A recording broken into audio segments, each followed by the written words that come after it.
Hello and welcome back to King's Campaign 2, Curse of the Dragon Goddess. I am your host and DM King, joined here by my lovely degenerate friends, where we last left off. Adventures in Alcara. The group were stressing over how to revive their deceased friend. Eventually realizing that a deal was struck between Edison and his associate that will revive her in a few days' time. However, in the meantime, they ran into a new temporary companion, so it seems, a lovely tabaxi girl by the name of Kite. She introduced herself by stealing their gold and throwing a dagger in their faces, as a typical rogue would do so, and offering her services to join their team to help her find a book for personal reasons. It just so happens to involve the caravan that they are currently trying to infiltrate. To sign on a plan, a couple of them are actually going to act as mercenaries and work in the caravan, while the rest slip around in the shadows and follow it from a distance. There are a lot of people in this 7-cart travel. The journey will take a few days, but you guys have currently set off from the great city of Alcara. And leaving behind things that you will likely have to return to someday. But for the meantime, it is early the next day, and you are all, or early this day, whatever, and you are all currently either in the caravan, walking alongside the carriages, traveling at a calm pace, or lurking some distance away, following said caravan. So, as I swap music and swap over to this page... Would you mind reminding us who is doing what? Because... Okay, so Kite is with the transportation of more merchant-esque things going one direction, whilst Daniel is with the cult convoy that is heading towards the castle. Sheldon, yourself, and I are off to the sidelines following after the convoy. Alright, cool. Sorry. No worries. And for the record, all the carts are together at this time. It's just after a few days they will split. Yeah. Yes. Mm-hmm. Which I think you guys don't know about yet. Yeah, because I don't think you. Yeah, you guys, your characters will know about that. Yeah, but we'll probably keep an eye on which direction fucking Daniel goes in. Mm-hmm. Just because, well, we've just met Kite. Can't say I'm gonna follow her going anywhere. Yeah, for real. Yeah, one question I did want to bring up, King, just because I actually thought about it the other day whilst I was in the middle of a fantastic goon sesh, if I might say. Uh-huh. Oh my God. I'm joking, by the way. Guys, I've had enough of D&D today. That's a joke, by the way. But no, so as we know, there was the last session, you'd mentioned that I was feeling a bit weaker on my right side due to the attempt of an amputation. I mean, that was okay. Yeah, I guess I didn't need to include that, but yeah, you guys ran into Lloyd and he was really crazy and he tried to cut your arm off. So yeah, that was something. But I was also just curious, due to the fact that we've long rested and I've had a bit more time to, let's say, recover, would I be feeling better? You would have noted this morning that for the most part your arm is actually back to normal.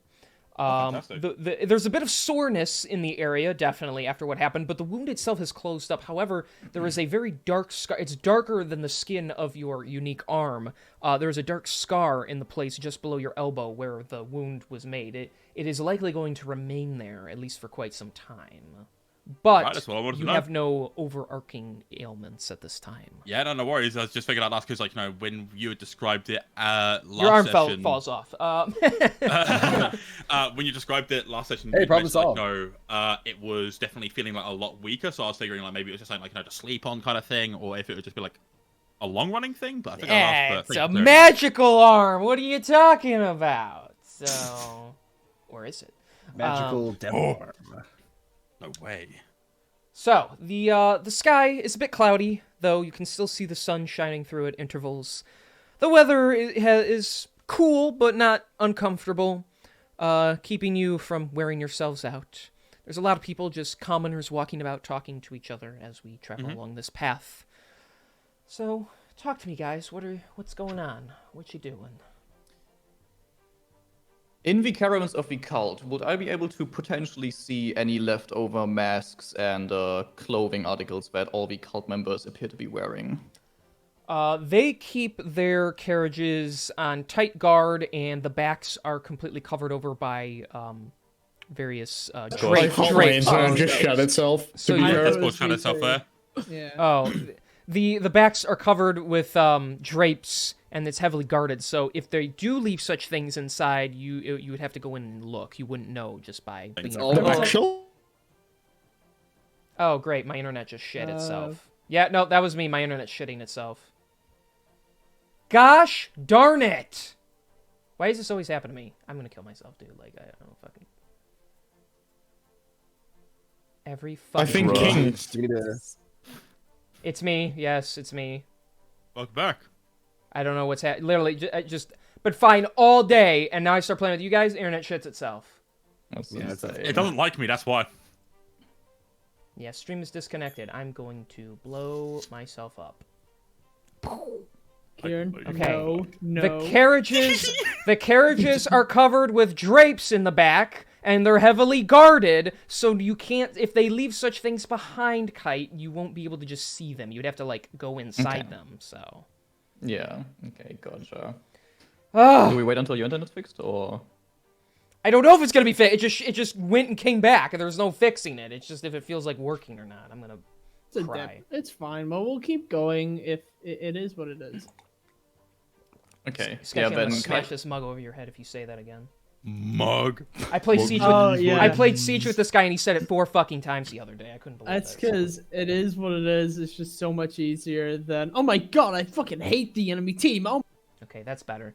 Anyways, That was well cut. That was well cut. anyways, we're gonna keep appreciate your going. cutoff. We're gonna keep going, and it's not what it is going to make me angry if it keeps happening. So, anyways, you guys are traveling again. I'll unmute him now. Don't worry. Mute me? Ah. That's bullying. Yes. all right then.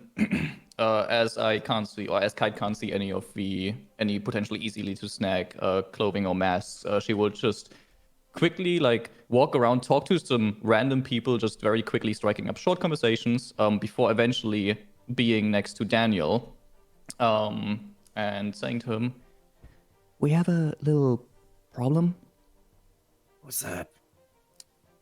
The caravans are gonna split, and I think yours is gonna go another way, and the one that I was hired for is gonna go a different way. And I don't know if they'll just let me walk with your guys' caravans. So, any ideas?" Don't suppose you could find a disguise, could you?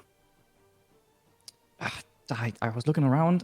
Their caravans of these hooded figures are all very heavily guarded. I don't know if I can get into them without like potentially blowing the entire plan up. I have a very stupid idea. What's that? You're gonna have to play along. I'm gonna pretend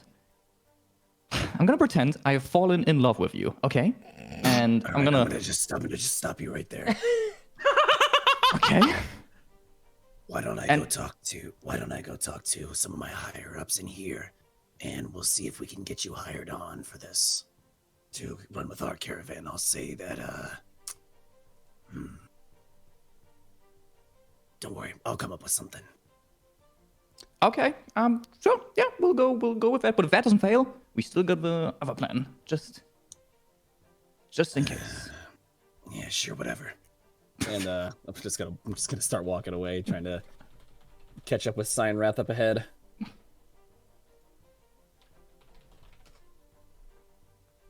Okay. Oh, I think. Okay. No, I'm I thought here. you were I'm gone here. for a Sorry, second. I'm getting messages. So, all right.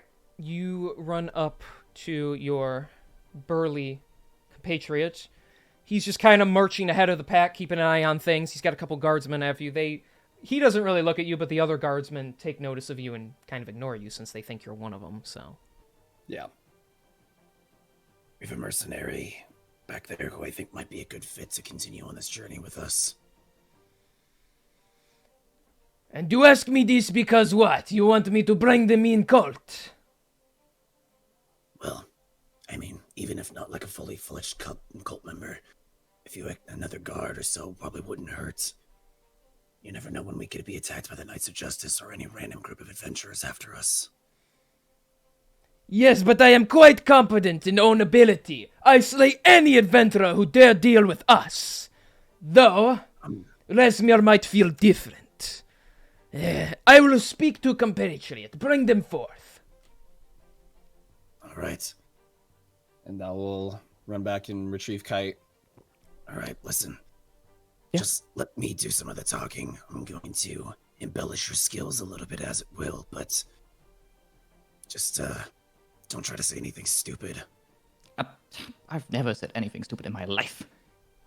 She says stupidly. Yeah, with like her finger held up, a little pointy finger, like, yep, I've never done anything stupid. Actually.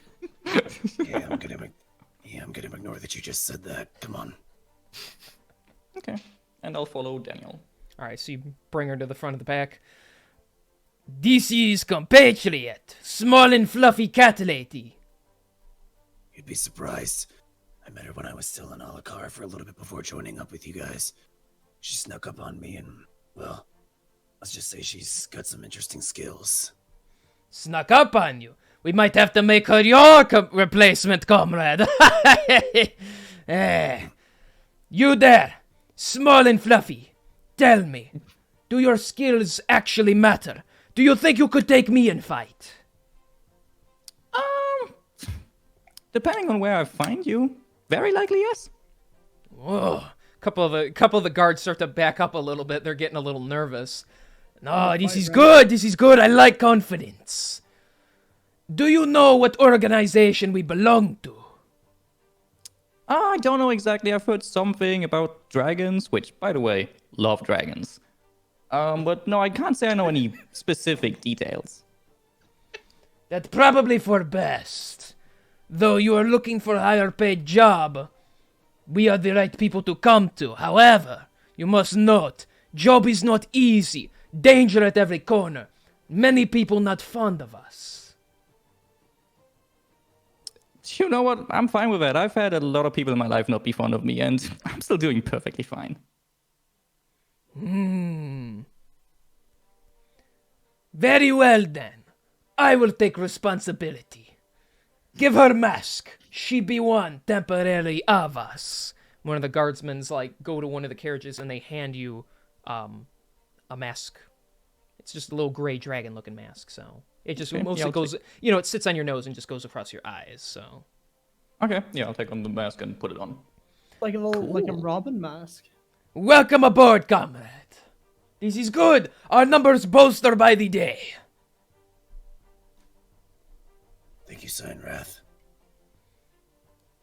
You have my gratitude. All right, and I'll just kind of start falling back and bringing Kite along with me. Yep. And as we kind of get out of earshot of everyone, Well done. Actually, you actually managed to convince him pretty well. That was pretty easy. Is he stupid? He's excitable. We'll just call it that. Works for me. Easy Let's- infiltration. But that being said, don't underestimate him. We fought him once before. He's quite dangerous against the whole group of us. Well, he probably wouldn't be that too. He probably wouldn't be too hard, but underestimate him for a second and he'll take you down. All right, I'll heed your warning.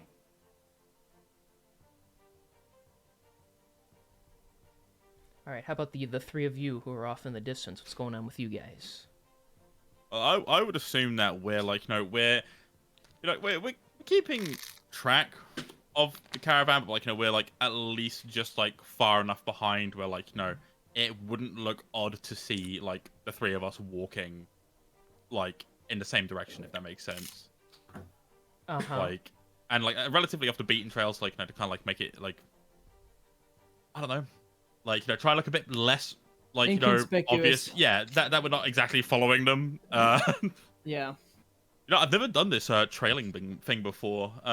Usually I'm just kind of sat there killing people in these things, but the fact that I'm on the sneaky end of things is a nice switch up. I will say. I'd rather be in there, doing my part. I have never done any sneaking. All I've done is just pick some berries, just live and let live. You tend to follow the don't move and they'll not see you kind of spiel, yeah. I like to avoid confrontation if possible. Yeah. Oh my god. He always does that. God, you guys are so fucking boring. I wish I was up there helping Daniel instead of being back here lingering, pretending like we're just out on a Sunday walk. Well, You don't like Sunday walks? Did you say Sunday? It's not. No, I love Sunday. That's whenever I get to play D&D, just not the walking part. No, we Fucking took 10 pilot. episodes, but we broke the fourth wall. I love you're a those big- D&D. That's so oh, you're a funny. big fan of Dragons and Dungeons, eh? Ah, it's a good game. Oh my I will god. admit. It's for that extra layer of want to get away from your own life. Yeah. Yeah, your D&D character plays D&D. We will have a session where we just sit there and play D&D in D&D. I roll a nat 20 Real. on my rolling a nat 20. God, I hate you.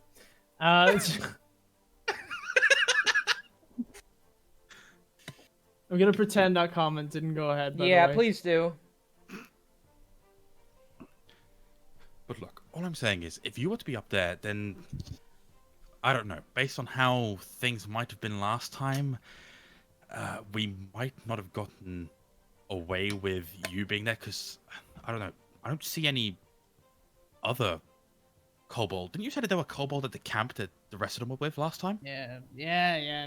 Plenty of kobolds, just not in big honky armor like mine. But like, if they're there, if they were at that camp but they're not here, then that means that there's something going on here that they probably don't want the kobolds to see, or they believe that the kobolds are too inferior to even comprehend. I don't know. Maybe they would have turned you away, so chances are you wouldn't have even been able to be up there in the first place.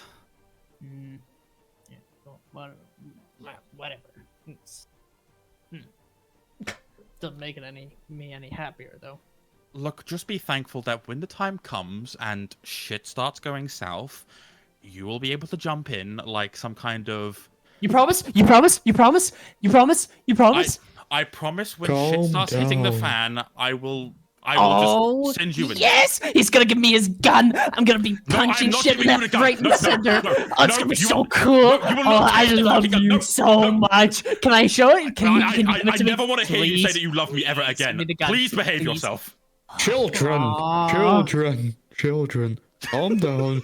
The fucking caravan might spot us if you keep making a fuss.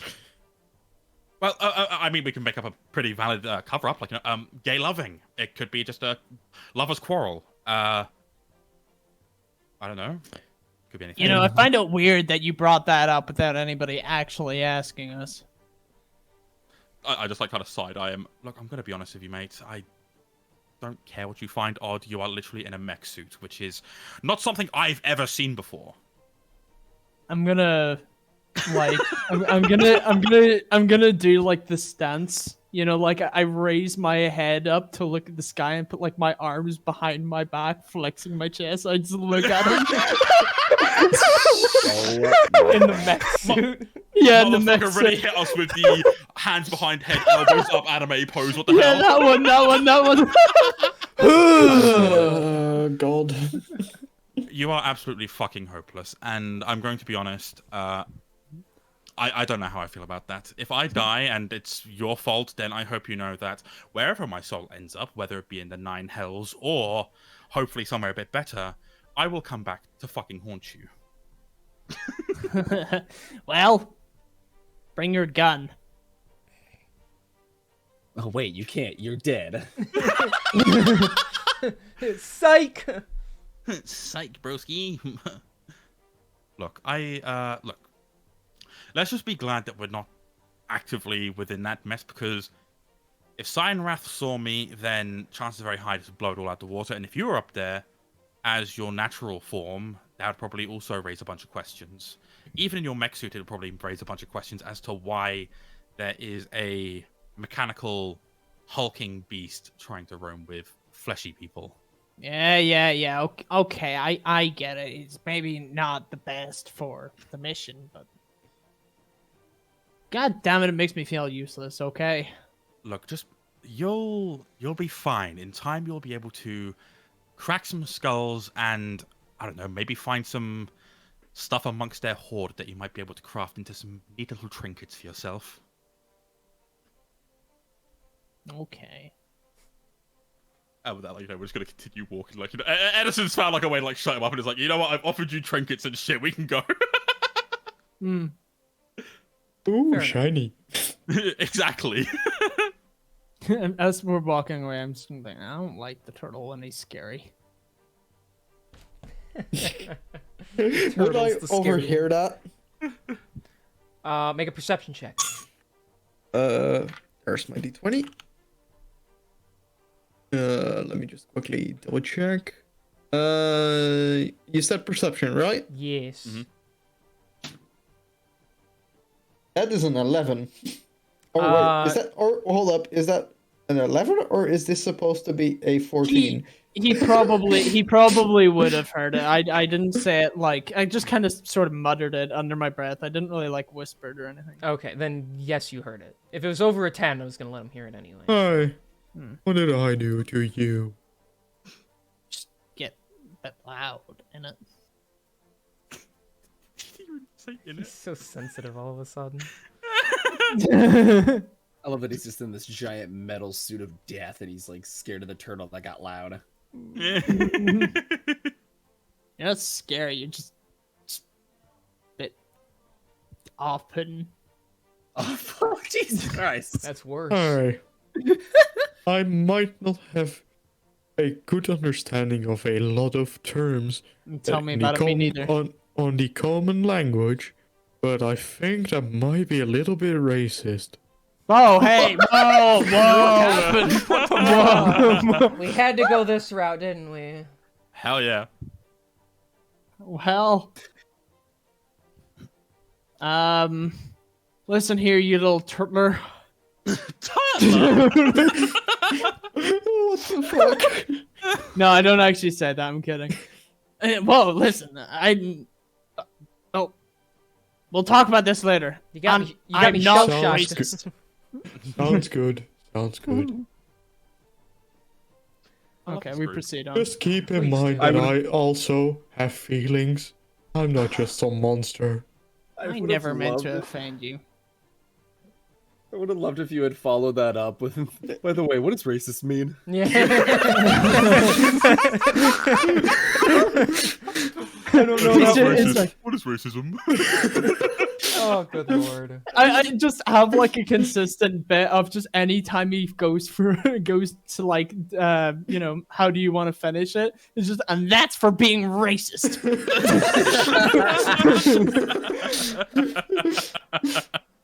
Okay.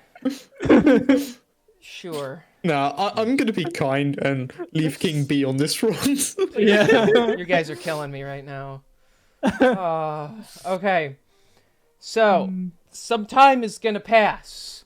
It's gonna be a long trip, boys and girl. Robot. Femoid. But eventually, oh my gosh, I don't even know how to Boils transition girl away and from that at robot. this point. Oh. Stop it! All right, so we're going. I can't believe that worked. All right, as you travel along, eventually you cross over a lengthy-sized hill, going up and down. There's a few of them in a row. The ground gets a little gravelly for a while. Eventually, the two of you that are in the caravan, you hear ahead of you a wooden click and one of the cult carriages actually flips up and like over it lands on the side. The horses startle. You even hear someone like scream, "Ah!" Oh And god, it's I'm on the back in road. Iraq. Oh my god. Okay. Arakara.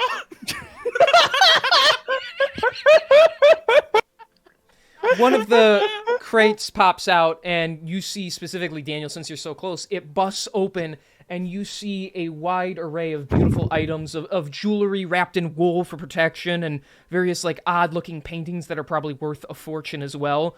One of the wheels pops up and rolls off into the distance, like into a bush. Some of the people at the front start stopping the caravan altogether. We have to move as one! Get the thing back up! Resmir looks pissed. She is, like, fuming up front, but she doesn't move from her position.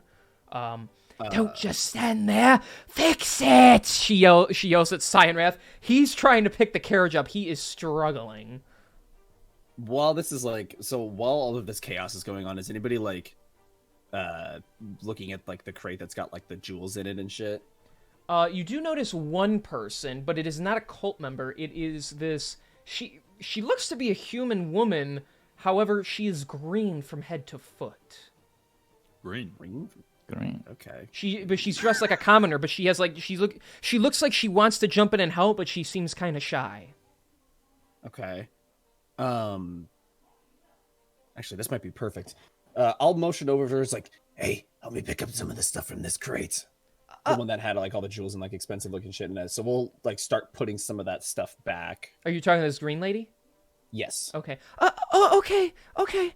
And she runs up and helps you start putting you're putting them back into the crate specifically. So yeah, but as we're doing so you said they're like I can't tell like what the jewels are. Though. Not really. You just see something shining underneath the wool, so because of your jeweler's knowledge, you can assume they are, like, valuable gems and such. Can I roll a sleight of hand to pocket one of them so nobody sees? You can certainly try. Okay. Good luck. You said the thing. Thank God I have high dex. 19. 19. Okay, excuse me for just 1 second. I want to check something. If I can find my freaking page. Okay. Yeah, that's good. Nope. Okay, yeah, that works. Yeah, you pocket one. Sweet. So once we get everything back in, I'll start. How heavy is it? Would you say? Like the whole crate. The crate itself's pretty heavy. It's probably a couple 100 pounds. It's gonna take more than one person to pick it up. So. Okay. But the lady does help you put it all in and push the crate back like upright. And so you're gonna pocket just a random jewel from one of the little wool bundles. Yeah, well, I'll check that out later. I just wanted to like, since I noticed it, I figured like I might be able to use it for later, even though I don't know what it is. That it might be useful. So, and after that, I'm gonna take. So, I'll just kind of look there. It's like, thanks. Come over here. See if you can help us lift this carriage back up. Okay. A couple other commoners are helping the cult members too. Pick up, comrades! Pick up! It takes like a good like dozen or so people, but eventually you are able to flip the thing back up. Though it starts to lean to the side, so people run around to the other side, like, hold it up! And it's like, so, the wheel is still missing! I have it right here. And Resmir walks up holding the wheel. She is still not in a good mood, but she single-handedly just pushes the thing back on and spins it. This wheel's very big, but she can basically hold it in a couple fingers and just spins it back on. No, Karen, I'm just gonna say no. I broke the goddamn wheel. Everything's a reference with you people. I know what's wrong with it. It ain't got no gas in it.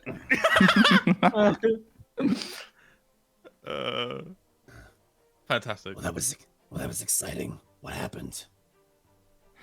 I think it hit a rock or something.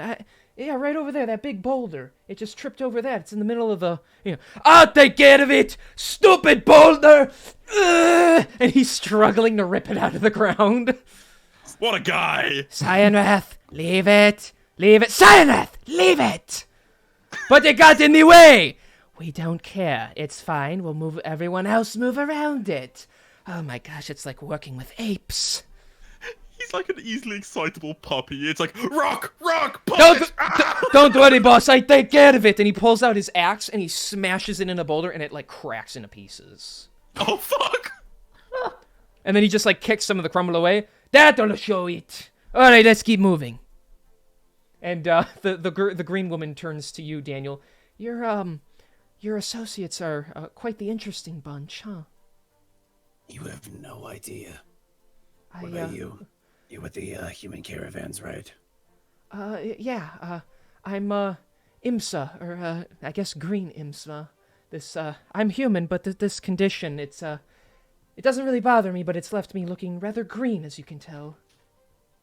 What kind of condition? I'm not quite entirely sure. I accidentally walked through a wizard's realm a couple of days ago, and I haven't been able to get rid of it ever since. I don't really know what he was trying to do, but I'm heading to Cortal. That there's eventually a fork in the road, and some of the carriages are going to go to Cortal, and I'm hoping to find a cure for this condition. Why were there so many valuable items in that crate? People that we're running with right now have a lot of plans that need funded. I see. It's rather curious. They have like gems and paintings and such, but I suppose it's not really my business, but I'm just glad everyone's okay. Yeah, well, you keep yourself safe, all right? And look, if you want my advice, just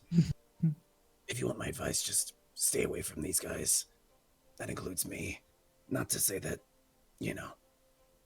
it's just what we do is dangerous, and we wouldn't want anyone else to get hurt. Oh, yeah, of course. I'm just glad I could be of help, but I'll head back to my friends now. All right. All right. So you guys continue along the way. I will say, Kite, you sense eyes on you throughout like the whole time this caravan's been going. Like every now and again, you just know something's watching you. Or someone like nearby. Do I sense a general direction, or just that something's looking at me? You just know someone's like watching what you're doing. You feel watched constantly. Okay, then I'll pretend to not have like noticed it, but I would keep a more active eye out to try and possibly see who or what might be looking at me while we're like keeping on walking through the way and whatever. Okay.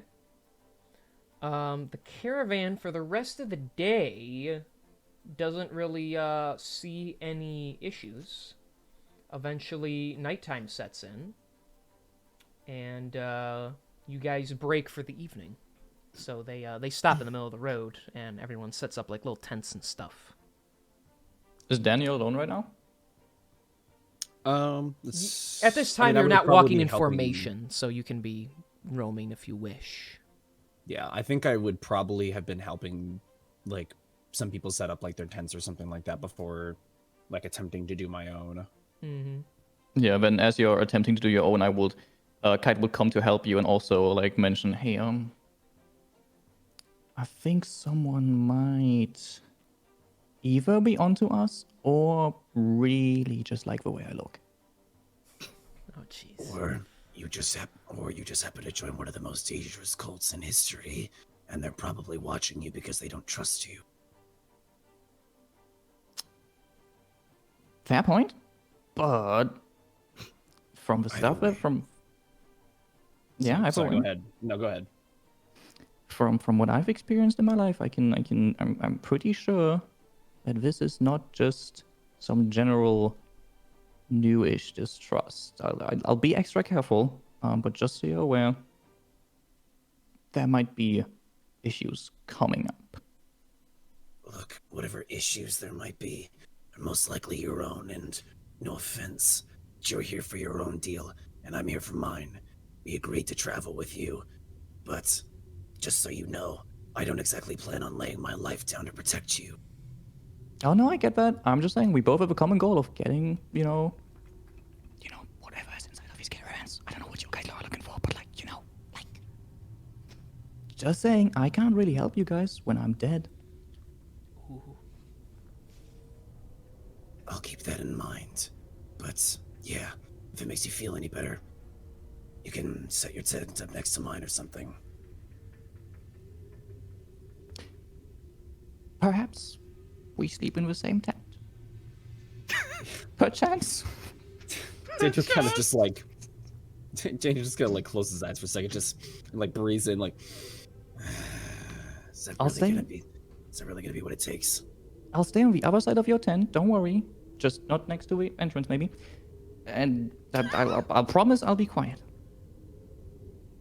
Fine. Thank you.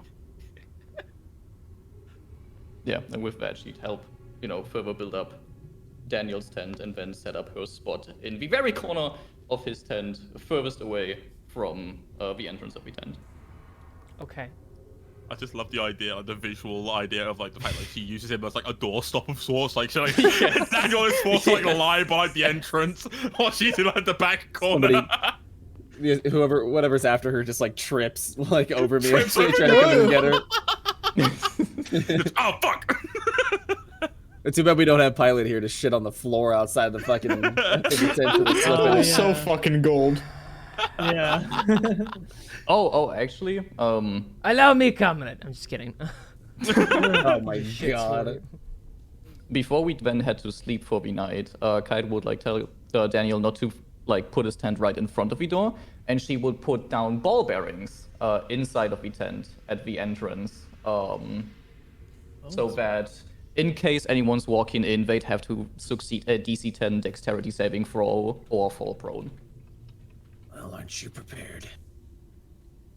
Been alone for a year. Gotta be. Schizo.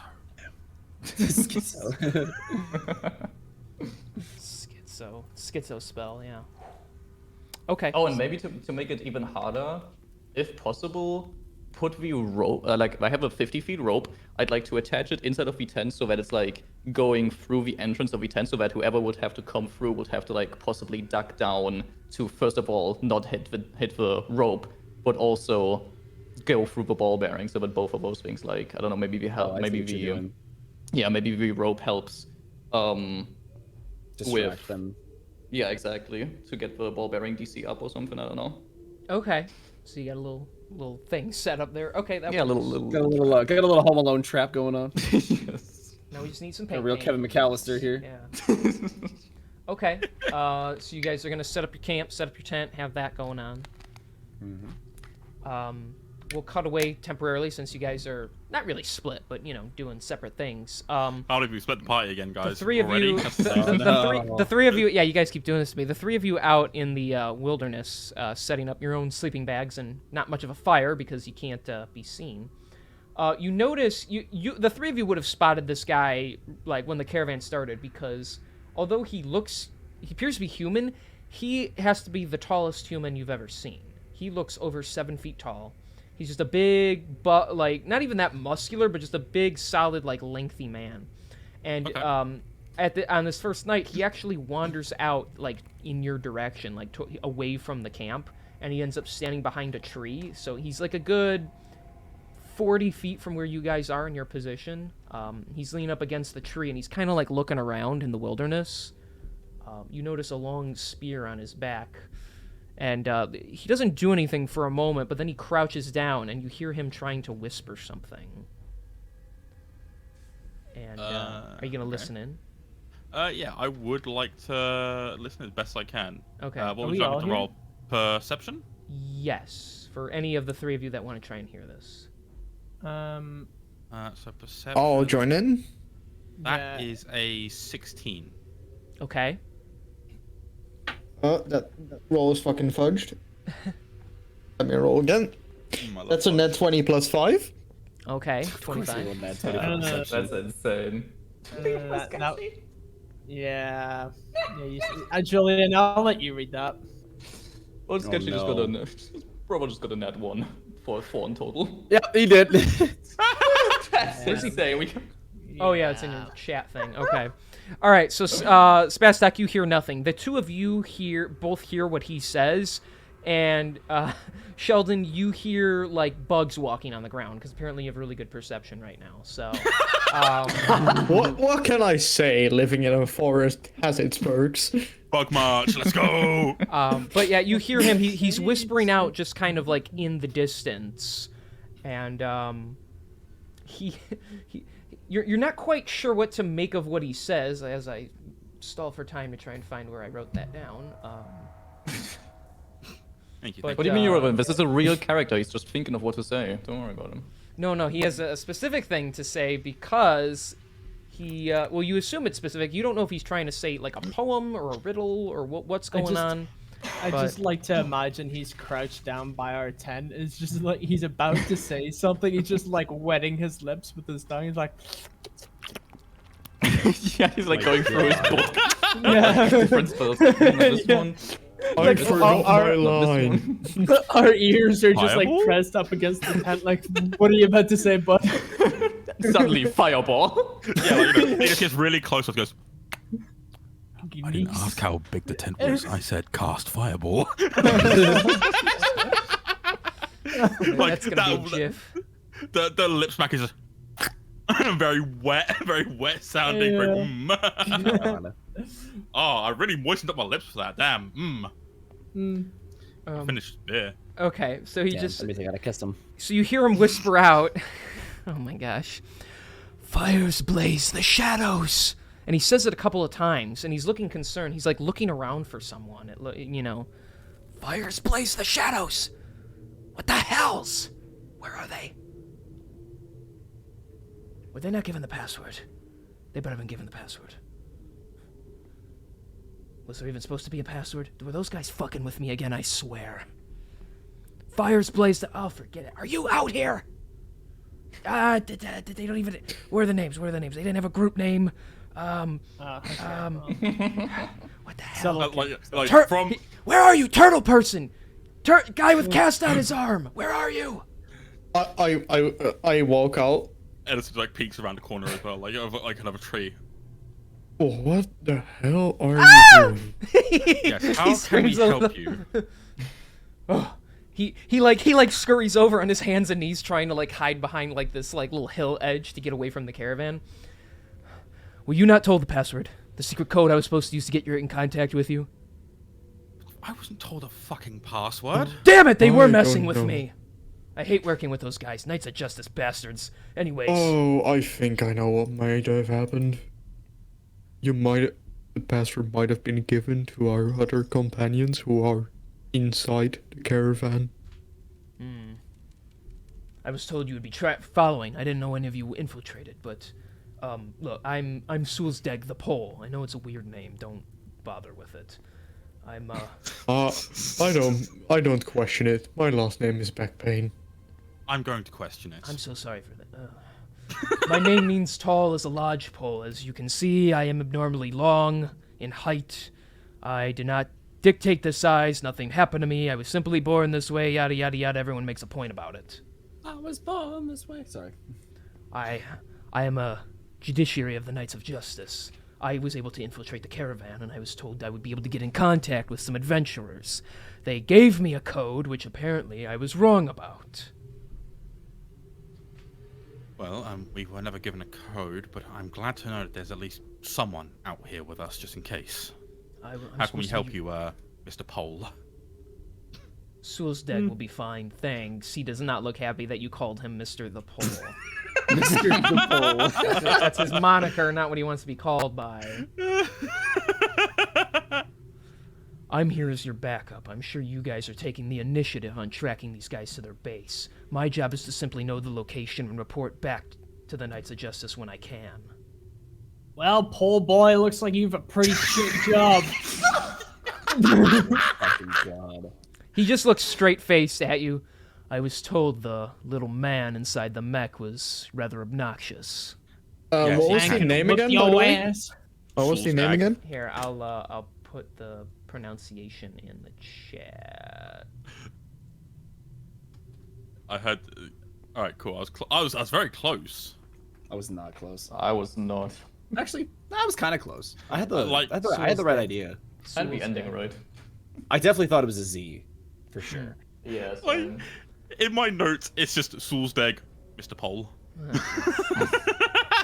This poor guy. But yes, I apologize for my mechanical friend here.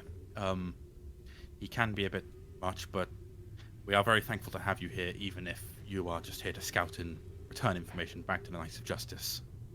Of course. I'll simply be getting them ready to deploy against the cult should you find their home base. We're not even entirely sure if that's where they're going. As far as I've been able to guess, I can only assume that the castle is where they'll be essentially treating it as like a checkpoint to drop off any of their loot before going elsewhere. I can't say for sure, but that's just a guess. Because why would they have their like base of operations be like the first bit of information I get from someone I scare? Of course, you're probably right. I do have a bit of information to share for you. And he kind of looks around. Oh, They Spiel do. the tea, sister. They do. That's it. I'm not telling you anymore. Like. there's Not lots looking at my ask away. real nicely. They likely have multiple bases set up.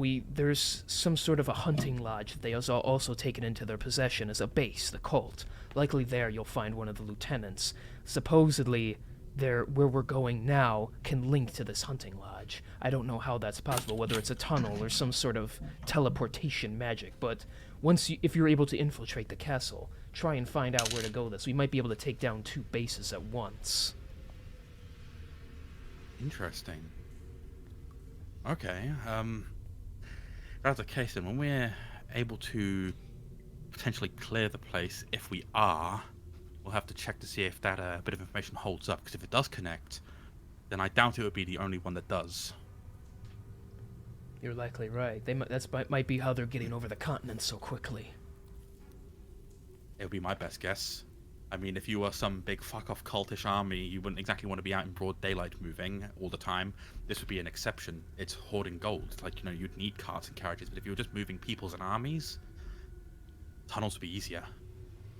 The more we find out, the more disturbing this gets. I don't know how many resources they have, but their numbers are incredible. It's kind of fucking terrifying, if you ask me. I'm gonna be honest. Well, that's all I have to report. Unless you have anything for me, I'm gonna sneak my way back over. Don't want to be gone for too long. One can only dump in the woods for as long as they need to. No, of course. I don't have any information. Any information that I did have, I already passed off to, your superiors back at the outpost that you guys have in Alcara. Right. Can I roll a little insight check on this person? Like Sheldon is, he's giving the information, but still like analyzing the person he's talking to. I'd be insulted if you didn't roll insight. Because that means I would have taught you poorly. Always roll inside. That is a dirty 20. Nice. You peer at his overwhelming stature. You look at his eyes, the way he speaks. From what you can tell, he's being completely honest with you. That is all the info he has, and he's giving it truthfully. Okay. Well, yeah, you do that. You know, since you don't know our people inside, the bandaged man inside the caravan is one of ours. There's also a cat lady. Tabaxi. I didn't know that was a member of your group. She was only picked up recently. We're kind of down a member, so we kind of took any help we could get. My condolences. But I'll be sure to have their back should anything go awry. I believe it's awry.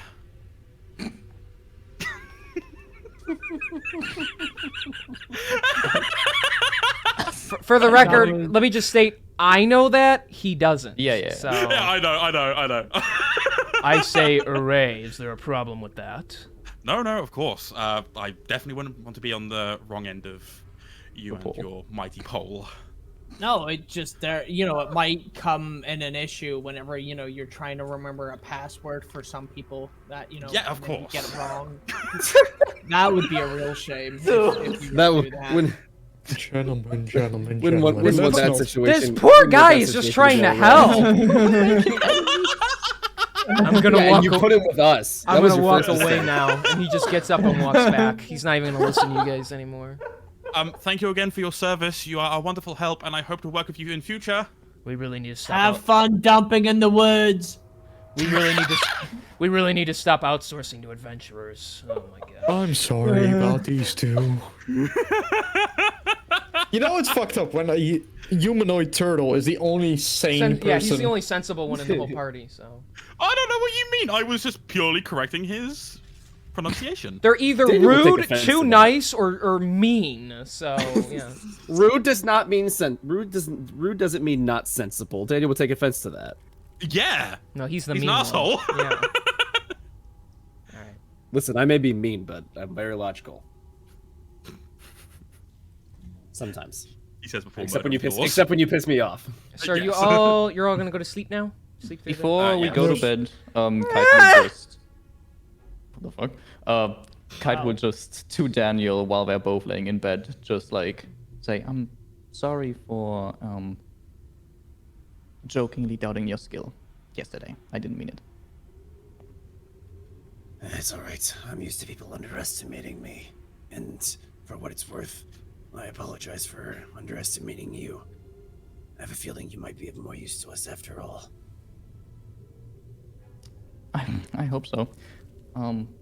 Talk to you in the morning. Yeah, sleep well. Good night. I've just remembered, like, because I hadn't mentioned this briefly, but like, I would like to just set the record straight. Like, Edison is not just like raw dogging his arm out in public currently. Like, his sleeve is rolled down. figured. His sleeve is rolled down over his arm. He hasn't got a replacement cast, but his arm is covered by his jacket. That's Yeah. I kind of. Like, I was just sat there the entire time thinking, there might be some people who are just like assuming that, like, he's just got his sleeve rolled up, because do you know how bad that would be? This motherfucking thing glows. Yeah. Like, Yeah. that's gonna bring some fucking attention in the dark. Does it make a cool noise as well, like a zoom? King. zoom? Yeah. Yes, Joy. Since we're about to go to sleep, I might as well go ahead and do it now since we're in the tent. Can I go ahead and roll out the whatever I got from the crate and see what it was? Oh yes. You reach in your pocket, pull out. It's a moderately sized amethyst. Okay. What rarity is it from the alpha pack? What? Don't worry. He asked what rarity it was. He's Alpha making Pack. Oh, Yeah, he that's said how he much said Alpha Pack. You dick. Oh my god. We're not playing Siege right now, Sketchy. Oh, go on, King. Is it a purple? Is it a green? Is it a blue? Well, is it even legendary? Is it a black ice? let's I make got my it. birthstone. Well, it's an amethyst, so we'll just say it's epic because epic is our purple. So shush. Now. Okay, there we go. Woo! We fucking love purple. I think the amethyst skin's actually only rare in Siege. Oh, jeez. Okay, so are you guys going to sleep now? Of course we are. Yeah, about that time. Okay. We'll have to check the value of that amethyst when we reunite, Joy. All right. So, the night sets in. You guys all begin to long rest, and I just rolled here. So, Kite, you wake up in the middle of the night with your arms pinned down and a mouth over your hand, or a hand over your mouth. Fuck! Nom nom nom. Why does this always happen? You guys keep screwing with me. Daniel just starts eating your hand. Always happen. So, hand This is over what your. we get for hand- pestering the GM. Yeah, you're fucking me over here. Okay, hand over your mouth and your arms are pinned above your head. You open up and you see, it's hard to see because it's so late, but you do notice at the entrance the rope has been cut and the ball bearings were pushed off to the side. So whoever this is, they saw through your little thing and stealth through. Okay. The figure you see, she's really short, and you can tell it's a she because of the thin, curvy figure and the long draping hair, and she says, Quiet, I'm not going to hurt you, just calm down. I need your help. I just raised one of my eyebrows because my mouth is covered. She gets close so you can kind of see her face a little bit. I am Gemna Gleamsilver. I'm a mercenary from the Xenorum.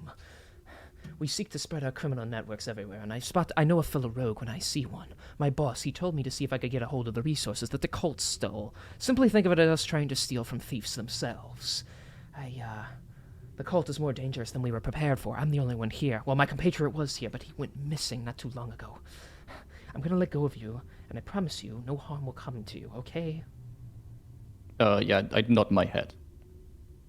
She, lets go and, leaps back a little bit. Okay, yeah, is she off my arm so I could, Yeah, she let sit go of up? you. She let go of you completely. So Okay, then... she's like a halfling. She's really small. So Well, this is happening. Sheldon is just mumbling in his sleep about potions. Alright, yeah, Kite sits up and she's like, okay, do you know we have a language that we can use amongst each other. Thieves' Cant, ever heard of it? Maybe next time try that instead of just waking me up in the middle of the night. I don't know what you know how to speak. You're not of my order. I don't know, probably, yeah. It's international language, man. Woman. Anyways, what's this about your companion? We infiltrated this place hoping we could just sneak away with a couple crates of the goods when the cult was distracted. However, the other night he went missing. I think they're onto us. Or they were onto me anyway. I've been able to infiltrate this place well enough and just act as another mercenary, but I haven't seen him since I think they killed him. When exactly did you... Before we left with the caravan, or like sometime during the travel? This caravan has been going on for weeks, I'll have you know, collecting people on and off. Once we found out about the cult, we joined it a few days ago. We entered the Elakar together, and before we set off, I couldn't get him to show up. I went looking for him at his place, and he wasn't there. I figured he'd just catch up, but now I'm completely worried. I don't know Can about... I first of all roll insight to see if she's actually telling the truth of who she is? Sure. Okay, let's go, baby. Let's see what that is. Oh boy, that is not a good start. What's my insight modifier? Okay, a 9 total. It's hard to tell. It's so dark and she's so sneaky. As far as you can tell, she's being honest with you, but, you know. Okay. You never know. Yeah, gotcha.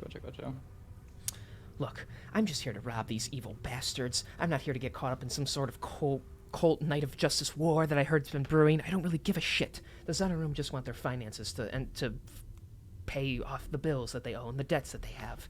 It's my job to just get out of here with some money, but it seems like it's too dangerous to even try and leave at this point. What exactly are you planning? Well, to be honest, I'm here with a group, and we're also trying to get whatever's inside of these caravans. I'm just here for a book. Doesn't matter which one. But at some point, I don't know when exactly, we'll try and get, whatever's inside of these caravans. I don't know what exactly these guys have planned, because I just joined them recently. Potentially. You said it's too dangerous to leave? It likely will be now. I think they have eyes on every member that's in this caravan. If anyone tries to make a break for it, they'll probably send someone after them. Look, I want these cult bastards eradicated just as much as the next person, but the Zena Room don't have the resources to do so. I simply wanted to cut my losses and run, but I'm afraid we're trapped in here now. Okay, Okay. This is difficult. This is really difficult. Speaking of which, this one's a member, and she's pointing at Daniel. This one's part of the cult. Should we just take him out to prove a point? Friend. That one, friend. Good person. And she thumbs up. Good person. That one right there. Alright, she's gonna make her own little insight check on you. I would have to roll deception for that? No, unless you really want to. No, because I am, that's... Yeah. Right. Very well, if you say so, I'll keep that in mind. Just so you're aware, we also have another group tracing after us in case anything happens. You can stick to us if a fight breaks out, but I can't promise that they'll be as, helpful as I am towards you, because they seem to be, they seem to be a bit, They can't be afraid. They'd be too afraid to give away the positions, and there are quite a few cult members still in this caravan, even if we have the numbers. Plus, there's that black dragonborn. She seems mighty dangerous. Yeah, I've seen her as well. She seems angry all the time. I know not her reasons, nor do I care. Though I need her slain. I need them all slain, yes. Well, in the meantime, best thing is to just play it safe, but a scratch my back, I scratch yours kind of deal, if you understand. I gotcha. Just no visits at night anymore. Point taken. I didn't think I'd have a better opportunity to get you alone, and though I respect your attempts at an alarm system, it's no match against a rogue like myself, she says, like, tapping at her noggin. Okay, I tried. I didn't expect you to be as skilled as you are. I'll string up the rope before I leave. she slips out and starts tying it, like, back to where you had it. Though there's now, like, a knot in it. Before you leave, you're part of the other caravan, right? The one, because I assume I can't see the any mask or anything on it, or like the clothing. Yeah, she's part of the commoner caravan. Okay. You're aware that the two caravans will split at some point, right? What? I did not know Yes. that. Okay, well that's gonna be a problem if you want because the cult is leaving. I don't know when exactly they'll leave. There'll be a fork in the road. The caravan that you're a part of, they're gonna go to. Shit, I forgot the name. Shit. Hey King, what was the name of the city again? I don't have the map open right now. Roll a history check. Okay, I will roll a history check. Sure thing. See if you remember. Ooh, I have 18 plus. What's my plus 0? 18. That's good enough. It's Cortal. That's where the other the commoner caravan part is going. Okay, so your caravan's going to Kotal, and ours, the cult's is going towards some castle, which is apparently one of their, I don't know, bases or something. So I don't know if we can try and get you on this one, or if you're like, if they're already onto you, I don't think that you can talk to one of their leaders to try and pretend to want to be a part, but... No, that would make me too suspicious. Actually, this might be good news. I can slip away at this fork in the road if they don't catch on. The main thing is just surviving that long. Do you know when this fork in the road will show up? Or no, you have no idea of the time? No, I've no idea, no. Unfortunate. Very well. In the meantime, I'll just play it safe and try and be as unsuspicious as possible, though. Once you're once if you survive, which I hope you will, and I know you will because you're pretty sneaky, but once the caravans split, somewhere behind the caravans there should be a group of 3 people. Well, I say people loosely. One of them is a turtle, one of them is a human, and one of them is like this weird robot thing. Those are our guys. Tell them that Kite sent you, and then hopefully they'll take you on so that you don't have to walk and trail the caravan all by yourself. Is this some kind of weird drug trip you're on? Did I come at a bad time? I wish. No, unfortunately, this is all real. What? Good gods, what is the world coming to? Turtle people and mechanized people? This is way above my pay grade at this point. Well, I appreciate it. I will keep that in mind when the time arises. Personally, though, I'm just going to focus on keeping my blood circulating my own body, thank you. Did you have any potions on you that in case you get attacked you can heal yourself with? She pulls out one little red bottle. I have this along with one of invisibility just to get out of a sticky situation. Perfect. Then I trust you'll make it out alive. Well, we shall see. In the meantime, I apologize for my egregious behavior, but a girl has to do what a girl has to do. Farewell for the evening, and she slips out of the tent. Okay, I go back to bed. Of course you Just do. such a soft-spoken character. Like, Yeah. For real. I just straight up, like, as soon as she leaves, like, You Kite just flop over, flops yeah. back down on the bed and immediately starts snoring. Yeah. Oh, what a fucking crazy anime dream. snot bubble, like fucking. No wonder she got snuck up on. Goddamn. And it'll pop Jesus first thing in the fuck. morning and wake her up, yeah.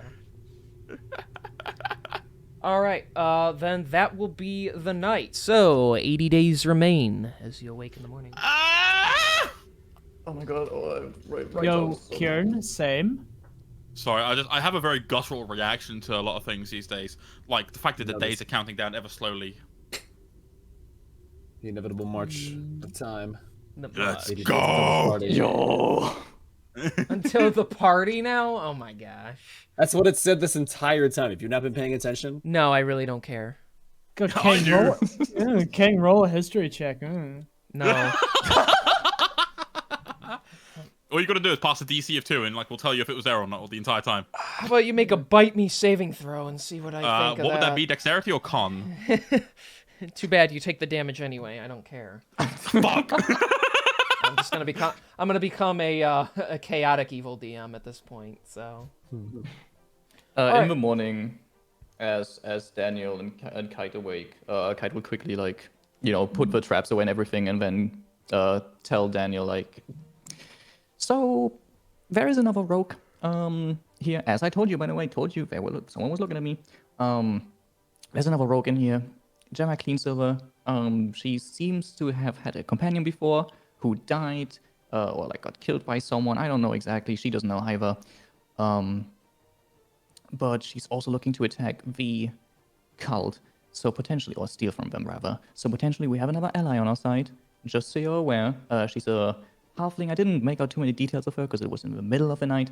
But just so you're aware of that. And I also, and don't get mad at me, but I told her that since she will likely at the fork battle that's coming up, she'll likely split off from the caravans and trail the cult caravan instead of, staying with our caravan. I told her about our guys so that she can look for them and be safe with them. I trust her. She seemed nice and she seemed to know what she was doing. So just be aware of what happened. And this all happened while I was asleep. Yeah, you're a heavy sleeper, aren't you? She rolled really good stealth too, so. Not that heavy of a sleeper. Well, I guess that makes your claim that she's quite skilled. Though, now we have another person to look after. This is starting to get a little bit tedious.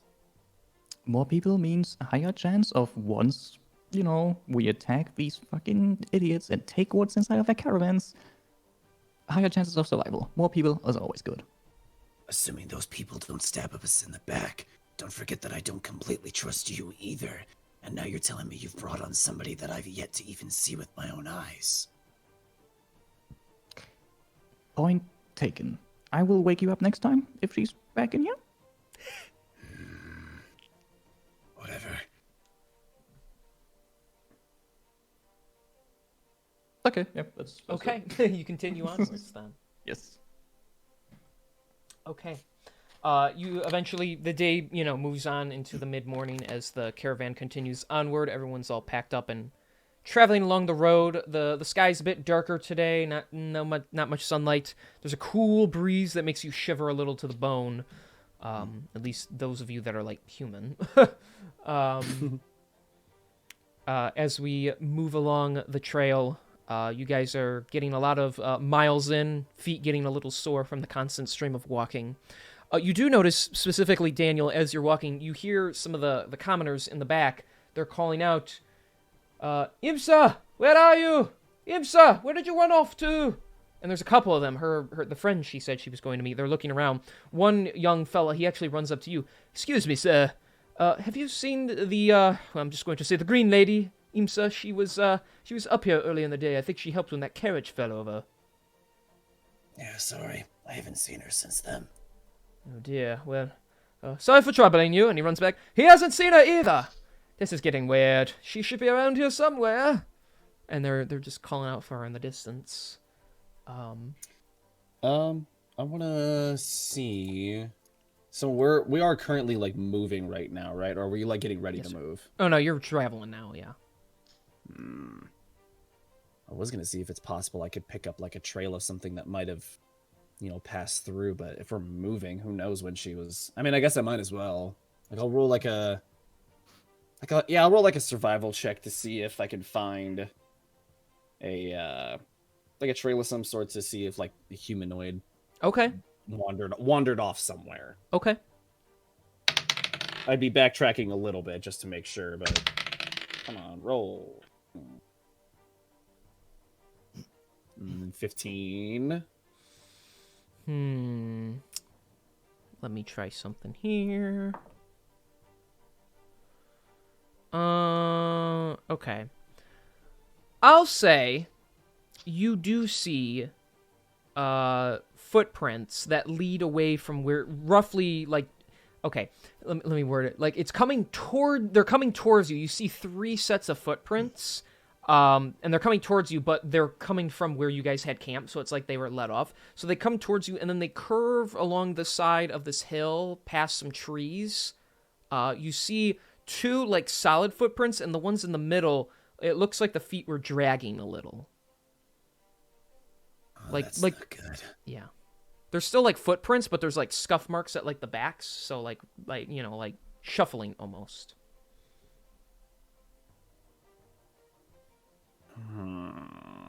do you want to do? I am.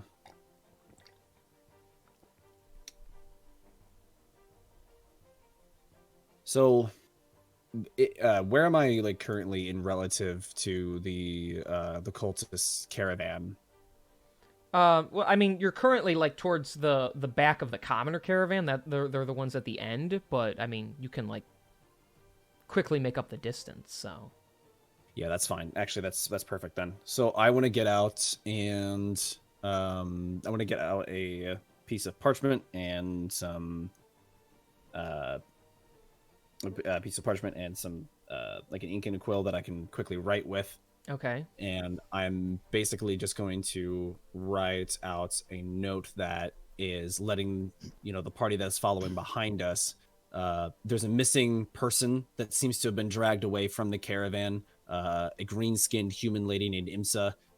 Follow the trails that I have found here. Find her and bring her back to the human caravan if you can.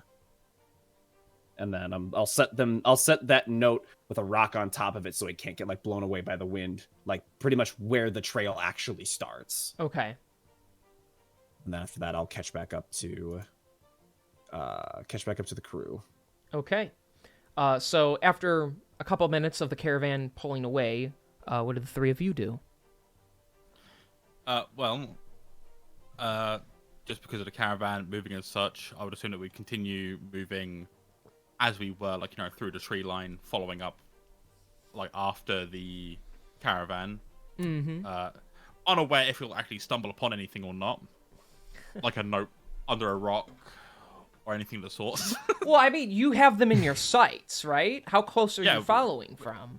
Well, like, yeah, we're like, we're not like far away that, like, we can't like see them. Like, they're still like within like a decent range of us. Okay, then you should probably be able to see Daniel leave that behind. Oh, okay. And know what you're looking for. Or know that he put... Maybe you don't know what he put, but you saw him put something down, so you could go check on it kind of thing. Yeah, then if that's the case, I will go check on it. All right. You find a note with a rock on top of it. No way! Yeah. I'm gonna lift the what rock. King, what There's does a it say gust of word for word? Yeah, word for word. What does the note say? Now I gotta roll that history check. Missing. Follow the. Hang on, no. Follow the trail. Missing woman from the caravan. Green humanoid woman named Imsa. There you go. Okay. That's Thank you. good enough. It's good enough. Or if I you was guys paid paraphrasing attention, anyways. if you guys just chose not to ignore Joy just now, then you would have known what it said. Yeah. Actually, no. I'm in nice. character. I'm in character. No, I I just didn't like- hear him read that out. I just like gaslighting, so. Yes, I just imagine Daniel and everyone.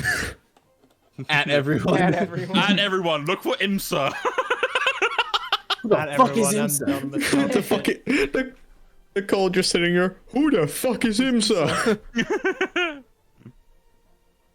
So what are the three of you gonna do? You find it. I assume you're all together. So. upon looking at the note, I'm since, gonna look over. since you have the note, I can't say anything because I haven't seen the note. Oh, jeez. Well, it looks like we've been tasked with, going out of our way to look for a green humanoid woman named Imsa.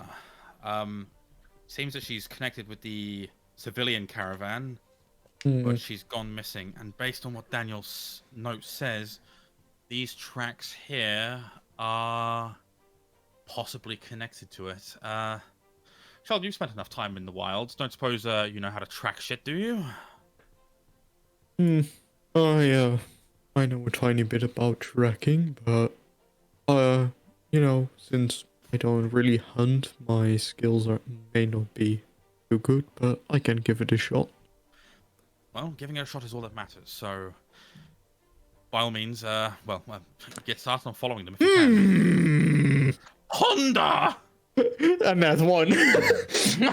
Wow. If Bro wasn't lying, he doesn't hunt. He points in the opposite direction of the track, saying he thinks they're that way. The I way could we be came wrong from. though. All right, He well, like checks Daniel, or he checked fucking Edison's pocket. is she in here? Hello, Imsa? Imsa, are you in here? Oh, this is fucking amazing. Well, at least we tried. I wanted to make sure that, you know, that. No, let's just. Yeah, I'm gonna try and like track the trail myself. So you see the footprints go so far into like a bank of bushes and trees, like in another end of the forest. So you can follow it that far, but I'm gonna need a successful survival check from somebody, so to go further than that. All right. No. I'm gonna save that because he rolled a nat one. There should be me. I have a feeling that I How about might you, go. Spazzy? You think you ought to go? Yeah. Go for it. That is an 18. Okay. I fucks with it. So, using your enhanced sensors on your mech eyes, you are able to analyze the trail left behind. And although the footprints are a lot more scattered and messed up because of the mud and leaves and sticks in the way, you're still able to follow the trail and guide your two companions with Hang you. on. Trail! Goblin trap. God damn it! This is what happens more when I don't goblins. write things down like Please. verbatim. I say things like that, and you guys go, "King, you don't need to write everything down." And then when I just say it off the cuff, you're like, "King, you said the word wrong." It's like, fuck off. So No, but admittedly, trap is a bit of a spooky one to mess I didn't up say as well. trap. I said I trail. Oh, I think Yeah, he did say trail. Okay. I purely reacted because you said trap. I was like, oh, trap! Goblin! Yeah, the ground falls under your feet, and you all go into a hole. Ah! Sorry. No, you follow the trail left behind, although scattered, and going to the edge, you find a river cutting through the forest, and you see some very burgundy-colored grass, although much of it is green, and you can, following where you see this colored grass up, you find a corpse. It is a humanoid-looking woman with green skin, though it is turning a very like light shade, almost like she turned pale. And with hands grasping at her chest, you see her throat has been brutally slit. Jesus fuck. Shit. Sheldon, you're solid with medicine, right? Somewhat. I am not on a level like Zelia, but I can heal Well, some wounds. I'm not asking you to heal. I want you to check this. I want you to see if you can try and determine just how big the blade is that cut her throat. It might help us narrow down who did this. Would that be a perception or a medicine in this case? I'll Could say- you be judging the wound? I'd say medicine, personally. Yeah, I'd say medicine. Wouldn't matter either way, both are +5, so... Well, okay then. That's a nat 20! What is my going God, on What with is you? with him What's wrong today? with you? Why is it the rolls that don't have a huge impact? Yeah, nat you never 20s? you never roll like this in combat. You're rolling like 9s in combat. So, Welcome to my life. okay. So, looking down, the wound is deep. Like it's like through the esophagus and everything. There's like it's like half the neck or so. Though you notice the blade must be smooth and it's a clean cut, so it has to be a quick slash. You deduce it is likely either some kind of smooth knife or like a normal sword, like a, it wouldn't be like an axe or anything serrated. It's probably just like a casual sword. Well, it seems to be a sword that did this. But it seemed to be a smooth sword. Well, Oh, That that's might great. narrow So it. now we're on the lookout for a smooth sword. Everyone just keep an eye out. well, I don't know if you're aware, but like, depending on where you are, trying to maintain your sword isn't exactly the easiest work. Like, people will have their own weapons. Like, Daniel and I, we take care of ours, but some might not. So if we're able to deduce who it might be based on weapon condition, if we're able to see whose weapons are what, then that'd be perfect. But we'd have to get close enough. But I can't risk that. All I can suggest is the next time we need to sleep, we take it in turns. I don't care if I need to exhaust myself a little bit and get less sleep just keeping an eye out. But if we can potentially catch who's doing this in the act next time, then that'll be for the best. Yes, that might be the smartest thing to do. Sorry for the typing, I was just noting down that we found the corpse. It's okay, dude. Not okay. Shit. Oh, a murder mystery. Best course of action, I say we mark some of the trees along to the main road, so then that when we reunite with the others, we can point them in a direction, potentially point them in this direction so they can come retrieve her body in time. That might be smart, yes. With that being said, then I am going to, from the position that we found her in to the main road, I am going to like go ahead and like quite clearly mark a few different trees, like to kind of indicate which direction to follow from the main road to where she is. Okay. Cutting through the trees a little. All right, and then you guys are just going to go back to trailing? Then we're going to go back to trailing, yeah. That would be the smartest thing to do, yes, so that's... Okay. Would I see good old Gemma Clean Silver just somewhere in the caravans, by the way, during this day? Yeah, in time you find Miss Gleam Silver. She is walking along some of the other mercenaries towards the back of the caravan. Okay, I just like to keep an extra lookout for her to see like what she's doing from a safe distance, so it's not like I don't want to make it too obvious either that I'm keeping an eye on her, but I just want to like pay a little more attention. Right. Yeah, she doesn't really do anything suspicious. She just basically tries to keep herself amongst others and not stand out in any way. Once in a while, you can tell she like looks over at you to keep an eye on you, and you assume she might be the presence you were feeling the other day. Okay, gotcha. Thank you.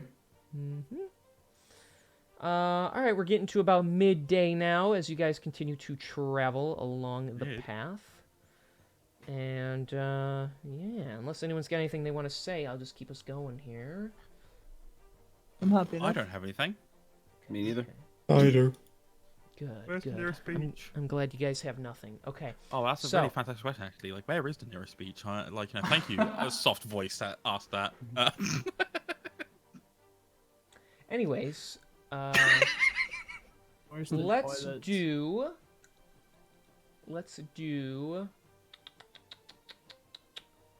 okay, I need either Daniel or Kite. I need one of the two of you, and only one of you can, to make me a nature check. That's a 16. Do you want to do it? Hold on, what's my nature? Mine's +0, so Yeah, mine's +3. I'll do it. yeah.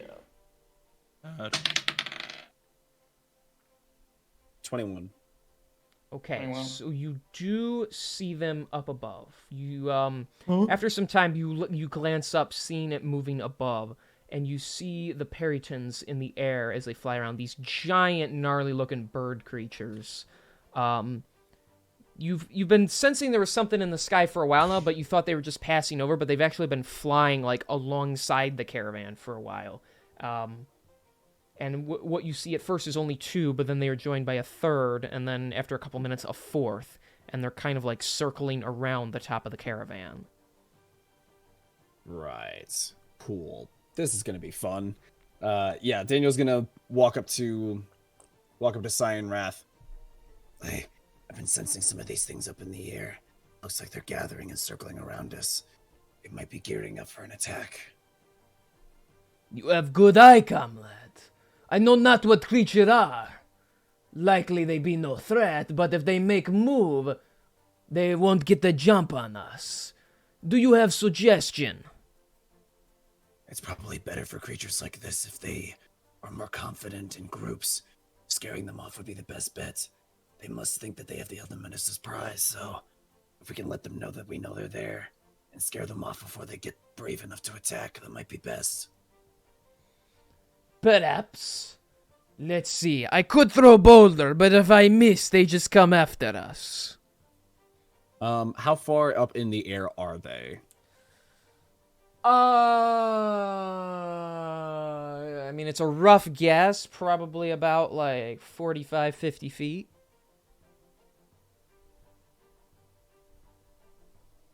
How So from this distance, am I able to tell like relatively how big they are? They're quite large. Like Yeah. they're not okay. like some small little shoulder bird. Like they're like basically the size of a person. Yeah, that makes sense. Well, one way or another, they're going to attack. So fuck it. Let's make the first move. I'm going to cast Firebolt at the closest one. Oh! Okay. You are gonna do that. So let me push a silly little button here. Okay. Yeah, go ahead. Roll the hit. Sir.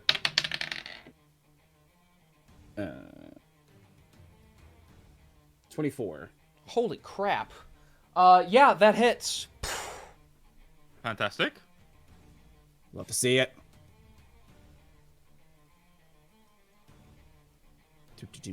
Hold on, I gotta change my music because I have a feeling it's about to go crazy. He's got a feeling. Crazy. That's crazy ones. No. No We're not doing it. We're not doing it. Nope. Nope. Nope. Not bring that back. Okay. So how much damage was that? Oh shit! I really appreciate knowing what stats you're doing here. I really spaced out there for a second. I'm so sorry. I can was like- tell. I can tell. It's like, yeah, man, I totally forgot that I have to do damage when I hit something. Man, it's almost man, D&D, huh? Of D&D. 13 fire damage. 13. Okay, let me just take a note of that. So you fire out. It nails one of them in the chest. You hear rustling in the trees, and others that seem to have been waiting in the trees do fly away as if they've been spooked. So good call there, getting the jump, trying to get the jump on. However, the 4 up top do begin to fly down. As they close in, you realize they're even a little bigger than you thought. Oh, great. So, hang on. So we're just gonna have them like that. Okay. Boom. There we go. Holy bingle. Oh my. So, I need specifically the 2 of you that are in the caravan to roll initiative. Will do, Daddy-O. Oh boy. Hang on, I gotta keep track of a lot of shit here, so... Seeing as this shit is going down, Sheldon basically turns to, slowly walks to Addison and basically goes like, seems they're being attacked, but I feel like we should stay out of it to maintain our cover.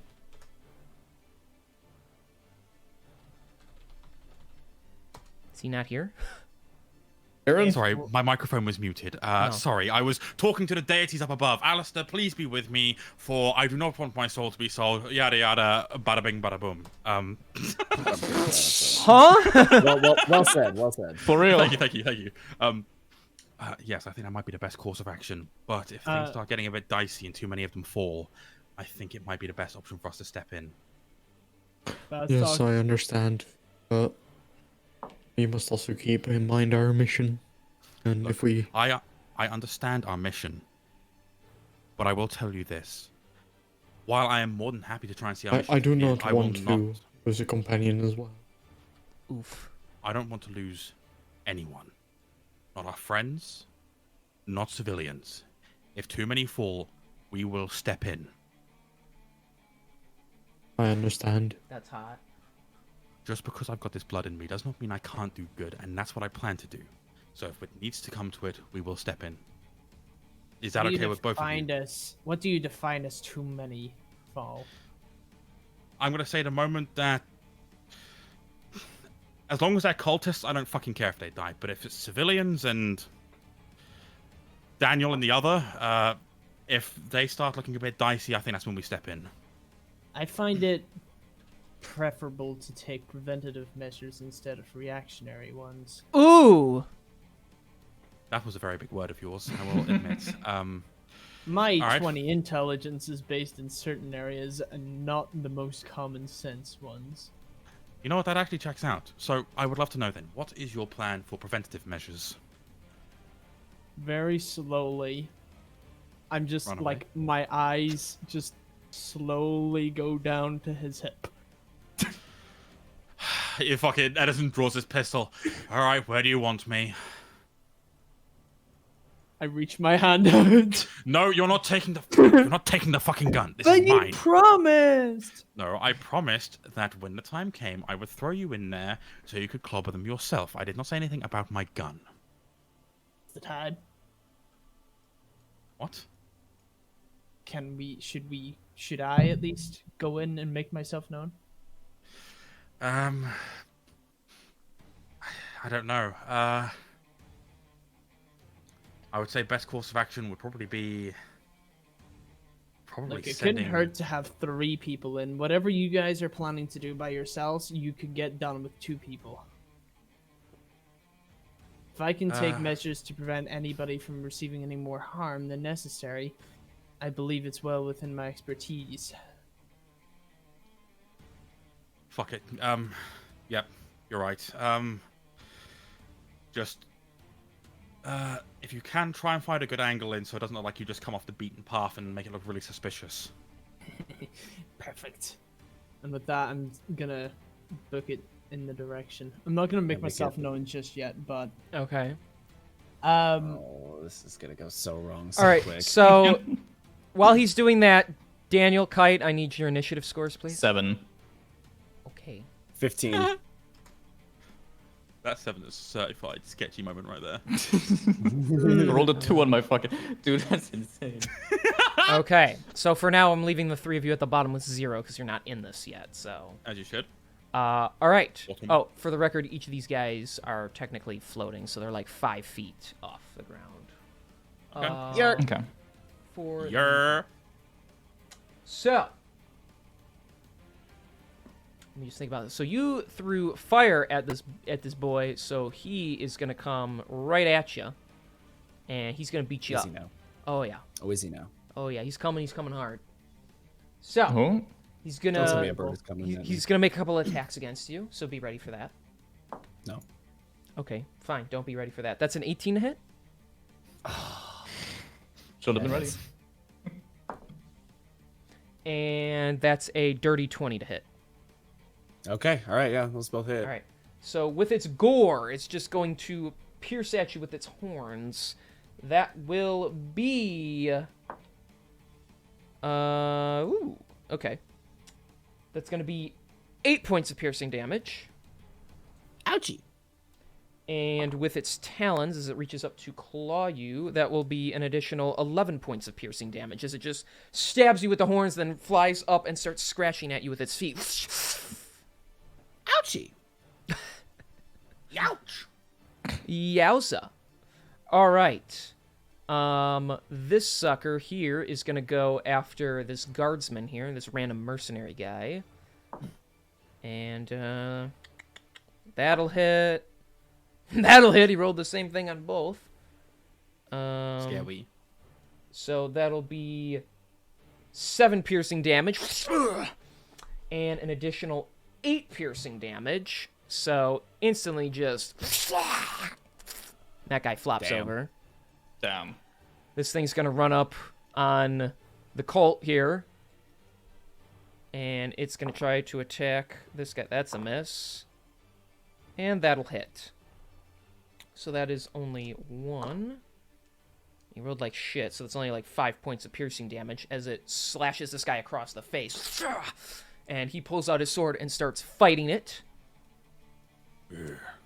And we'll just say you notice Kite, this little halfling, run out and try and help you as this thing flies at you. She gets in its way. She pulls out a little dagger. Bring it on! And this thing is going to attack her, so... Lucky you, huh? She dies.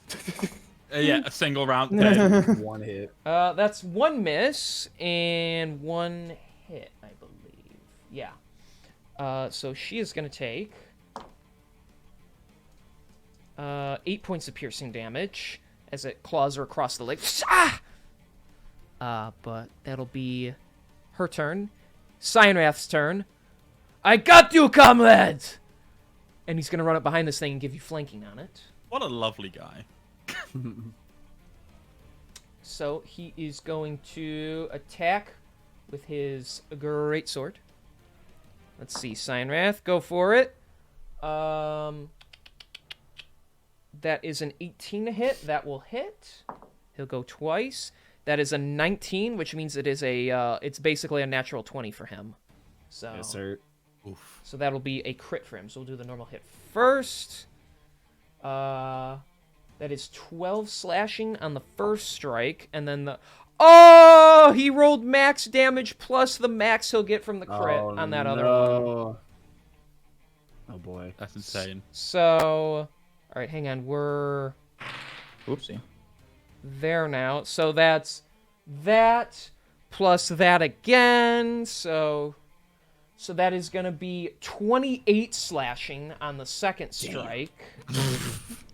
Fuck.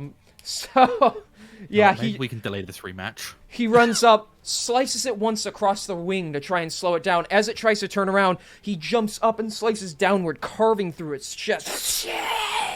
So this thing's already looking pretty bad. Ah ha ha! Let us see what else you can do. So Daniel, you're up. All right. But don't forget you owe me a real fight at some point. And I'm gonna, with my bonus action, I'm going to, actually, you know what? I'm not gonna do that. Instead, I'm gonna use. How do I want to do this? Do I want to do it? Do it. Yeah, fuck it. Okay, I'll use one of my maneuvers to do a fainting attack. So it'll use a bonus action on my turn, and I add the total to the damage roll if I hit, and then gain advantage on my next attack roll. So assuming it hits anyways. So hot. Oh yeah, that'll most definitely hit. That's 16 plus 7, which is 23, I believe. That's disgusting. Yeah, Yes, that hits. Yeah, cool. All right, cool. So now I will roll, and we'll say for purposes, I'm two-handing it. So actually, so I have. Hold on, what are my maneuvers? They're D8s. Okay. So we'll use this, and then we'll use this, and then Aw, that was like super shitty rolls. That's only like 3 damage. Oof. That's it? Yeah, no, that's just how the dice rolled. Okay, so you swing out. Oh my goodness. And you do 3 points of damage as it basically backs up enough to where you just graze it a little bit. So, I mean, it's still hurting bad, but that wasn't enough to finish it, so. Slippery bastards. Come on, comrade, fight with more gusto. He's kind of smiling as he's fighting, just egging you on. All right, it is Gleamsilver's turn.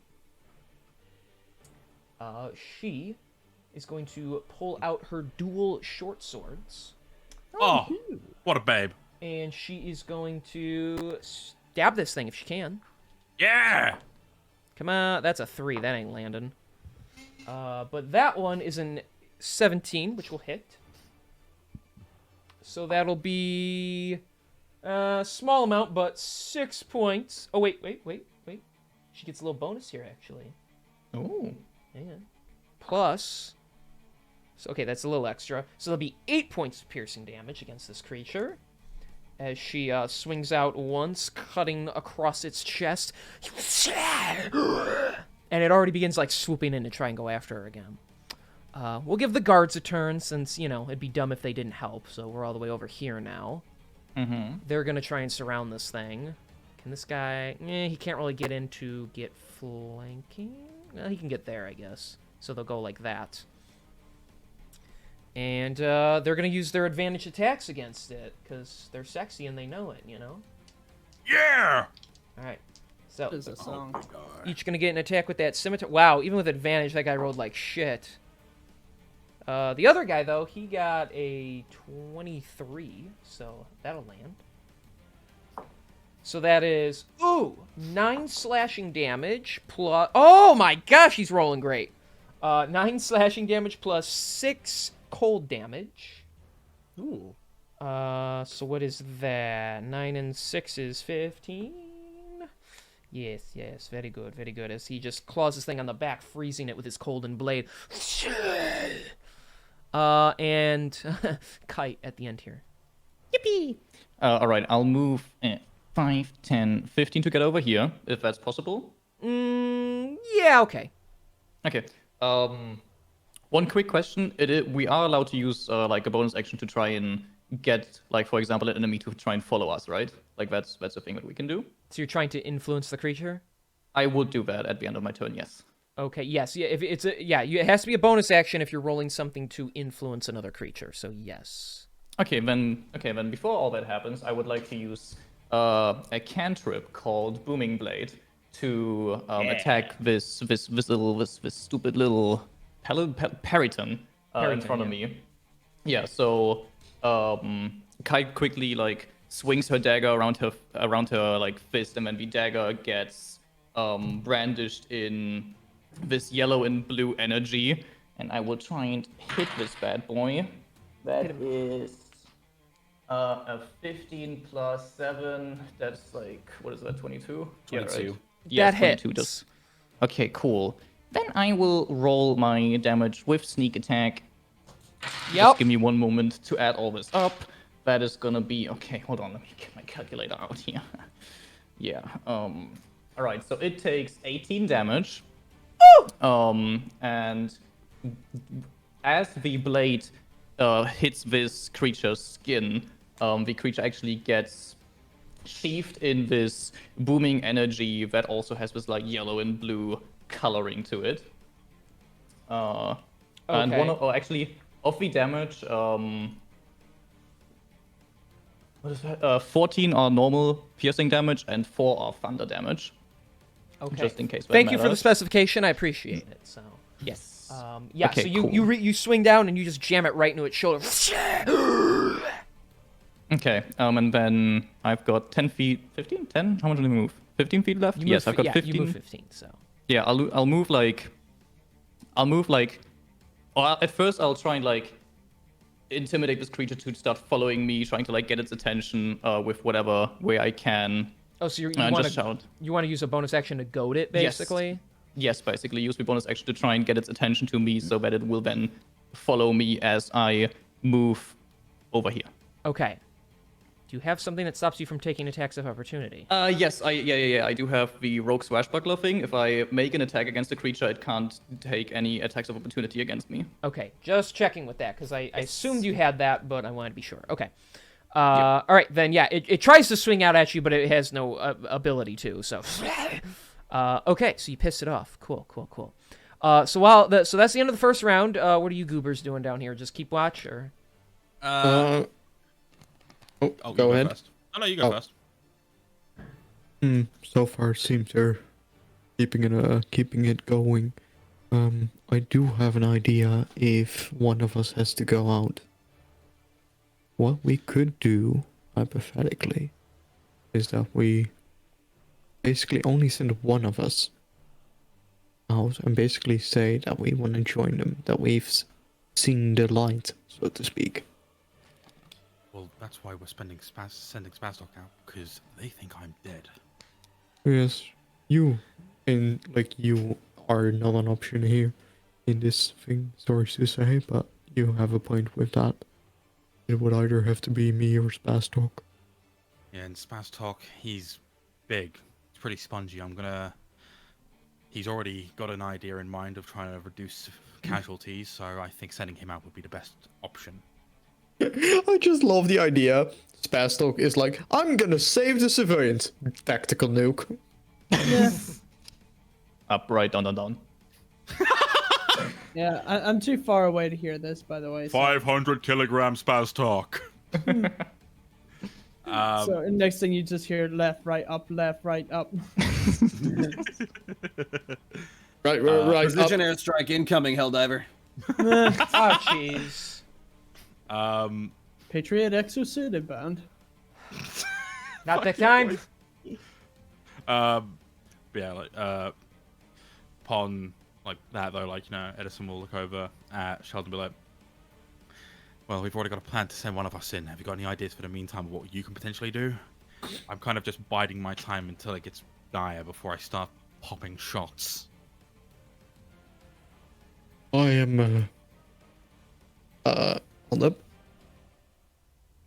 The only thing that I might be able to do is summon a little creature into the battle, but I fear that it might draw too much attention. Alright, then I guess you and I are waiting until we're actually needed then. Hold up, could I hypothetically use a summon beast? Hold up. Is there a range that they can go away from me? Because if I can do a beast, okay, they have 90 feet, so I could hypothetically make a animal and send that into the fight. But seeing as it's mainly flying enemies, I don't think I should be doing that. So I'll just sit by for now. Yeah, like all Edison's gonna do is like get himself like a little bit closer, just like when necessary, he can like hop in if need be. He can like kind of crouch down a little bit, so like it kind of helps obscure his vision. So I'm going to assume by the look of this road, like we are raised. Yes. Then yeah, like him crouching down, like to give himself a bit more like obscured like sight like from this would be awesome. Mm-hmm. That's good. Also, just waiting. All right, Spazstock, what are you doing? Right, so I'm gonna move. I've already measured it up. Well, I'm gonna sort of think to myself. I'm sitting here chilling. So Pondering. Yeah, pondering my orb. What are you doing to my orb? No. Yeah. Okay. Okay, you wanted this. You think this is a lot harder than nailing a few fucking heads in. Okay. What would the thorn do? What would the thorn do? Okay, I got this.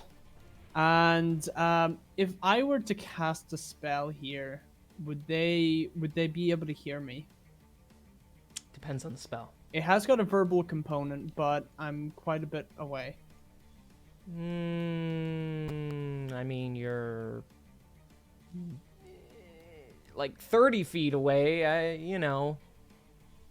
They would hear me. Depends on the spell. What spell are you casting? Sanctuary on this. So we on her, Gleam Silver. Yeah. Okay, so just me, or is this like, does anybody not see Gleam Silver? I see her.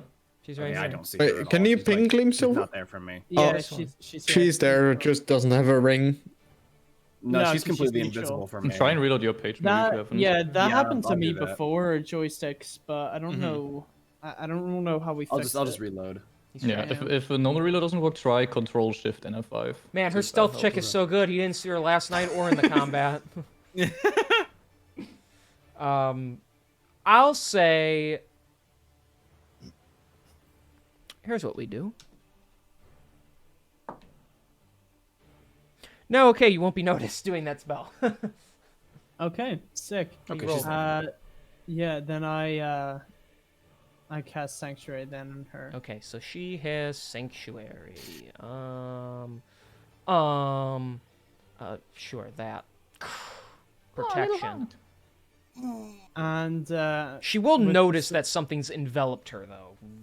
that's fine. I figured as much. What in the hell? Just with this sort of like a little. Yes. Okay. I'm gonna move here. Okay. We'll call it here. What a guy. This lady definitely sees you and is like, I just look over her. I just go. Like, have you seen you guys have seen Megamind, right? yeah. Yes. Where he's in like the big mech suit, like tiptoeing around like Metro Man. That's what I picture fucking Spazhog doing right now. It's just tiptoeing around. Yeah. All right. No, keep your voice down. Keep your voice down. I'm not here. All right. Peridon's turn. So, I mean, this guy's stuck here, but he's just gonna go after you again, Daniel. Try and eat you. You know how it is. Don't touch me. Wow. That's gonna be a miss on the first one for sure. Second one's gonna be a 21 hit though. I hit. Okay. So that is gonna be 12 points of piercing damage. As it's distracted, it spins around and it swings out with its head again, catching you on the shoulder. Okay, that was a bit. Sorry, disturbing. King, can I ask something of you as well? I do want to do something more combat orientated on my next turn. Do you want me to roll initiative now, or how do you want to work that? No, we'll have you do it on your next turn. Okay. But however, this guy is also going to fly up, and they move so fast they do not provoke attacks of opportunity. So he is going to fly 20 feet into the air. Fly! The one next to Daniel, right? Yes, so he's up in the air now. I don't know if you guys can see the little bubbles above the. No. No. Okay. You can give him like a status effect thing, maybe like a yellow little bubble or something. There. Yes, perfect. Yeah. He's flying. That's normally the bless effect, but whatever. He's in the air. Yeah. Zalia's not here, so it's fine. All right. So this guy he's gonna Are you fly selling away. He's False gonna item. keep attacking the guard. So let's see what we get here. That's a miss. That's a hit. That guy will take that amount of damage as it gores this guy and kills him. Oh. Lucky. This one already done is gonna fly over to this guy. No, please help! And it's gonna attack him, of course. Oh, cool. Both those hit. Yeah, that's 10. And then like another 8. Yeah, it talons this guy's back. It grabs onto his back, piercing its talons into his back. Ah! And then it just reaches around with its like fangs and just tears out like a chunk of his face. Jesus. And this guy just like flops over before it starts like flying back up. And finally, since this one got goaded, it's going to fly at you. Okay, as it's flying, it'll suddenly feel energy going into its body almost electrically, and it'll take Okay. 12 thunder damage. Dang, nice. All right, let me write that down. That is 12. All right, so that one's starting to hurt now. As it just like booms around, but it almost like hits the ground and it's barely able to pick itself back up. It is going to start attacking you though. That is a. Oh shit, that's only like an 11.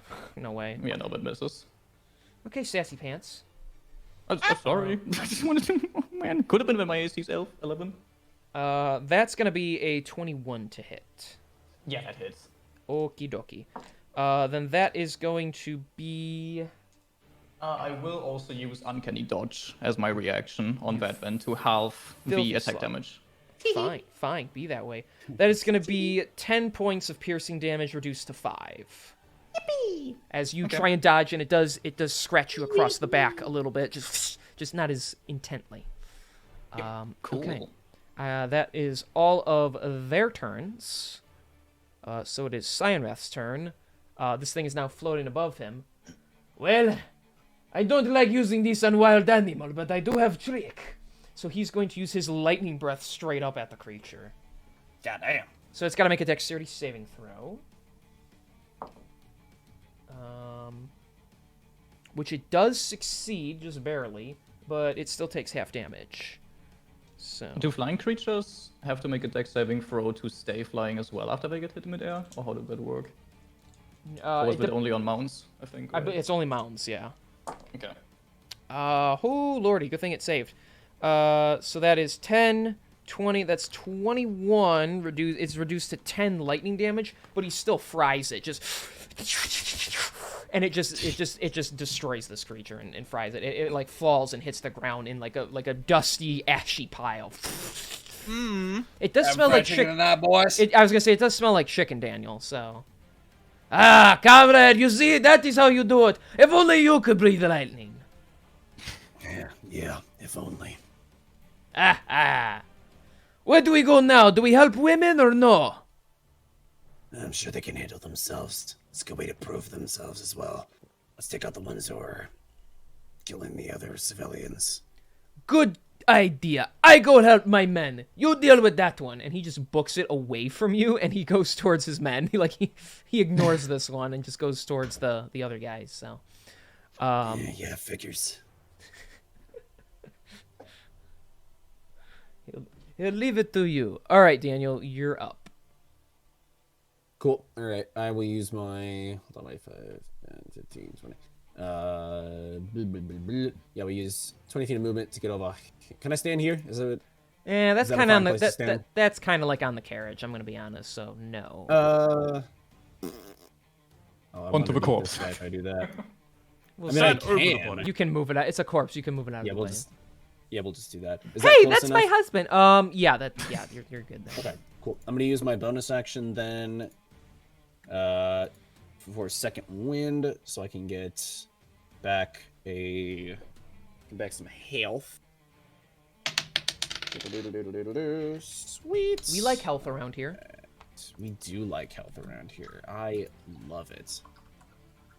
And then I want to hit this guy with. This one hasn't been hit yet. Correctamundo. It's the only one that hasn't been hit. Yep. And since I just...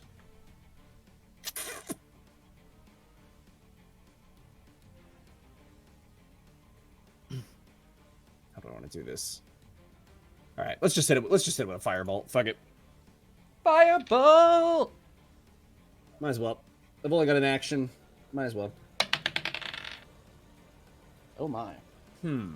Oh my. Well, that's a 9.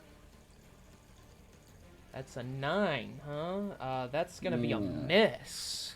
Yeah. As you pull back your hand, the little bolt arriving out of your fingers, ignis, and it just like shoots up with one gust of its wings, and the bolt just goes flying into a tree.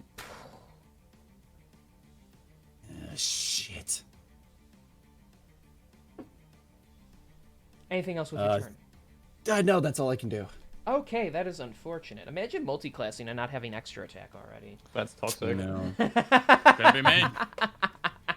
I'm such a jerk. I'm Just sorry. you wait, man. Just you wait. Look, I gotta poke fun now. He's real soon. he's gonna be OP in like 2 levels, so I gotta get it in. I gotta get my digs in while I can. Okay, so It's gonna be more levels than that. It's gonna be a while. Aw, that sucks. sucks to suck. All right, Gleam Silver's Not turn. my fault at all, by the way.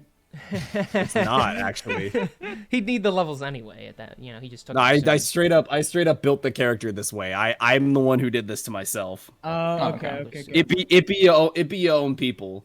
I thought I was the one from that situation that forced you to take wizard before you went. Oh no fighting. no. I knew Okay. immediately I was gonna go down that path. Okay, good shit. All right, let's see. Gleam Silver will nail 1 hit, and she'll land 2 hits, so both of those will hit. And because the creature's bigger, she gets her damage bonus. So +3. So that is 9 on the first strike, and 11 on the second. So 20 damage total, I think. 9/11, So- yes, 20. Don't say it like that. I know what you did. It was an accident, actually. No. All right, so she makes like an X pattern with her blades and just brings them down at the same time, cutting the creature across the back. It flops to the ground on its feet, but it's still like aggressive, but it's looking real. This one's looking really bad. Okay. Guard's turn. There's only one guy left. He's gonna run up and try to attack this thing. Maybe if he's lucky. What do you guys think? I hope he's unlucky. I pray. I hope he's unlucky as well. Like, You I'm hope not Pray for praying his for these downfall. guys. Fuck him. Wow. Well, joke's on you. It's gonna hit. So. Yeah, that's a dirty 20. So that Hope he is gets nat 20 in response. Wow. Okay. He's your ally in this combat. All right. So that is 5 plus Fucking toxic. 2. That's 7 damage to the creature. Yeah, so that makes toxic to the cult members that have been killing innocents. Yeah. Yeah.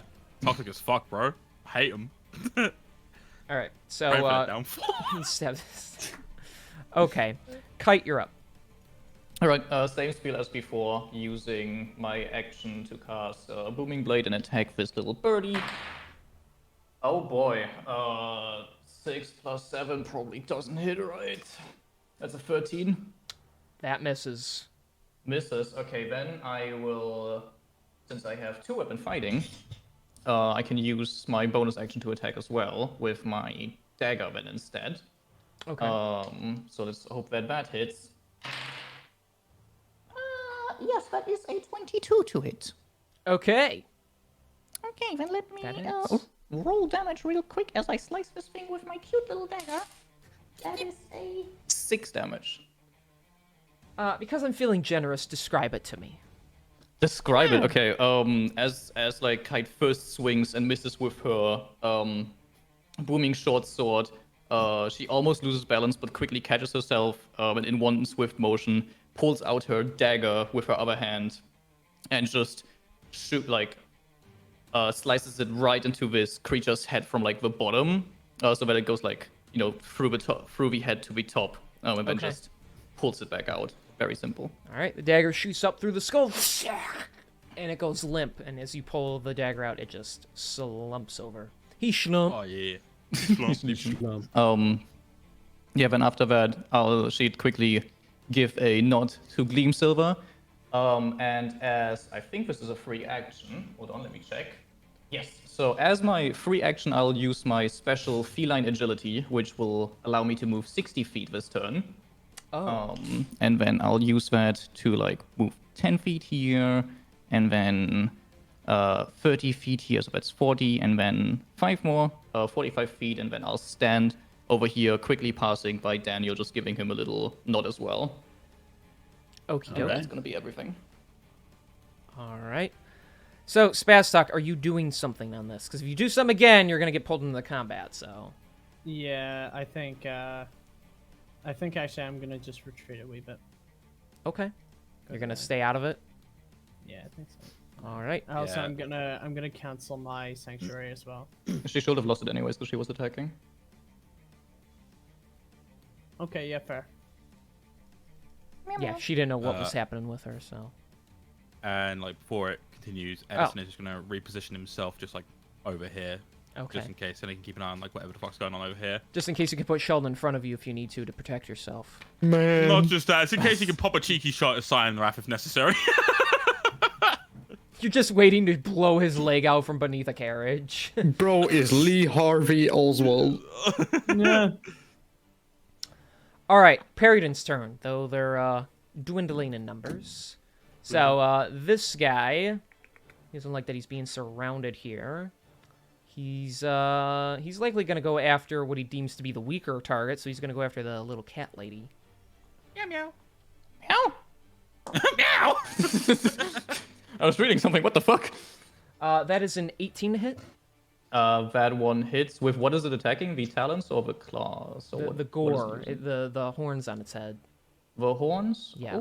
Okay, I will. You know what? I'll uncanny dodge those. Fuck it, why not? Okay, since you're doing that, we'll just do the damage now on that. So for the gore, oh lucky you, it rolled max, so that you picked a good time to half that. Wow. So that'll be 11 reduced to 5 piercing damage. Well, I mean, Okay, lucky that you reduced it because it rolled so high. So Yeah, that was very lucky. yes. Second attack with the talons now is going to be, that is a 22 to hit. That also hits, yeah. Okay. So this is going to be that is going to be 9 piercing damage. 9 piercing damage. Gotcha. Okay. So it as it just tries to like flock you like a giant bird and starts like swiping at you. Fucking hate birds. This other one is actually going to bypass this guy and it's going to go after Cyan Wrath, seeing him fry one of its friends. Oh, you come for me? I come for you. And it is going to attempt to beat him up. That'll hit. And that'll miss. So it gets the gore hit in. Which it rolled like shit on, so he only takes 5 points of piercing damage. Yeah, that didn't do much to him, but he took that hit, Sorry, I'm just writing something down in my notes there. Okay. It's his turn, so he's just gonna swing on this mother. Swing on a motherfucker. His poor mother. Swing and demise. Nat 19, that's a crit. God Oh damn. Jesus, dude is going. Second hit will miss, though, so he only gets the crit in. If he rolls double again... okay, so that is... 24 slashing damage to this creature with that critical strike. With his sword again. He, like, carves through a chunk of its wing, like, chopping off the edge of it. Aha! I put it on my mantelpiece! Oh, strange Alright. fella.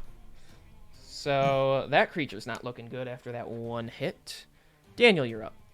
You have advantage. All right, time to fucking redeem myself. Yeah, so we're getting this thing with advantage. We're gonna hit this with my. Oh my gosh! Oh my goodness. Oh my goodness, My baby! good grief. I'm gonna hit it with my fainting attack as well, so I can get that extra damage in for the first strike. Ooh. Ding ding ding ding! Thank God for advantage. Oh my God! Come on! Stop rolling off the table. Fucking A. Now he's just rolling until he gets something good. Shut up. Does the 16 hit? Yes, sir, it does. Oh, thank God. It's literally the highest I rolled. And then, okay, so we need to hit him with a... Hit him with a... Hit him with it! Actually... Who the man? Who the man? Who the man? Alright, that's 11 slashing damage for the first attack. Crikey. And bonus action, 2-weapon fighting. Hit him with my little dagger. Dagger. Dagger. Excuse me. Excuse you. You're excused. Thank you. Alright, excuse. 21 to hit that one. Oh, that hits. Does it now? Does it? Oh, it does. It certainly hits. Certainly does. Oh, max damage. 8 piercing damage. We like max damage. All right. So yeah, you slice it across right the face. As it tries to swoop in, you pierce out with your dagger, stabbing it right in the gut. All right. Sir. Good Little bit of stuff. redemption. That's it. Gleam Silver's turn. She... Never mind. She's just gonna run this way to try and eventually back you guys up. Okay, yeah, that's as far as she can go. Guard's turn. He's gonna back up the boss, push that guy out of the way. He's gonna swing at it and miss. Kite, you're up. Speed this I'm up up. a bit. Okay. I will. Yes, I will. I will use my bonus, my booming blade once again on this creature, for a 24 to hit, That hits. and then let me roll the damage.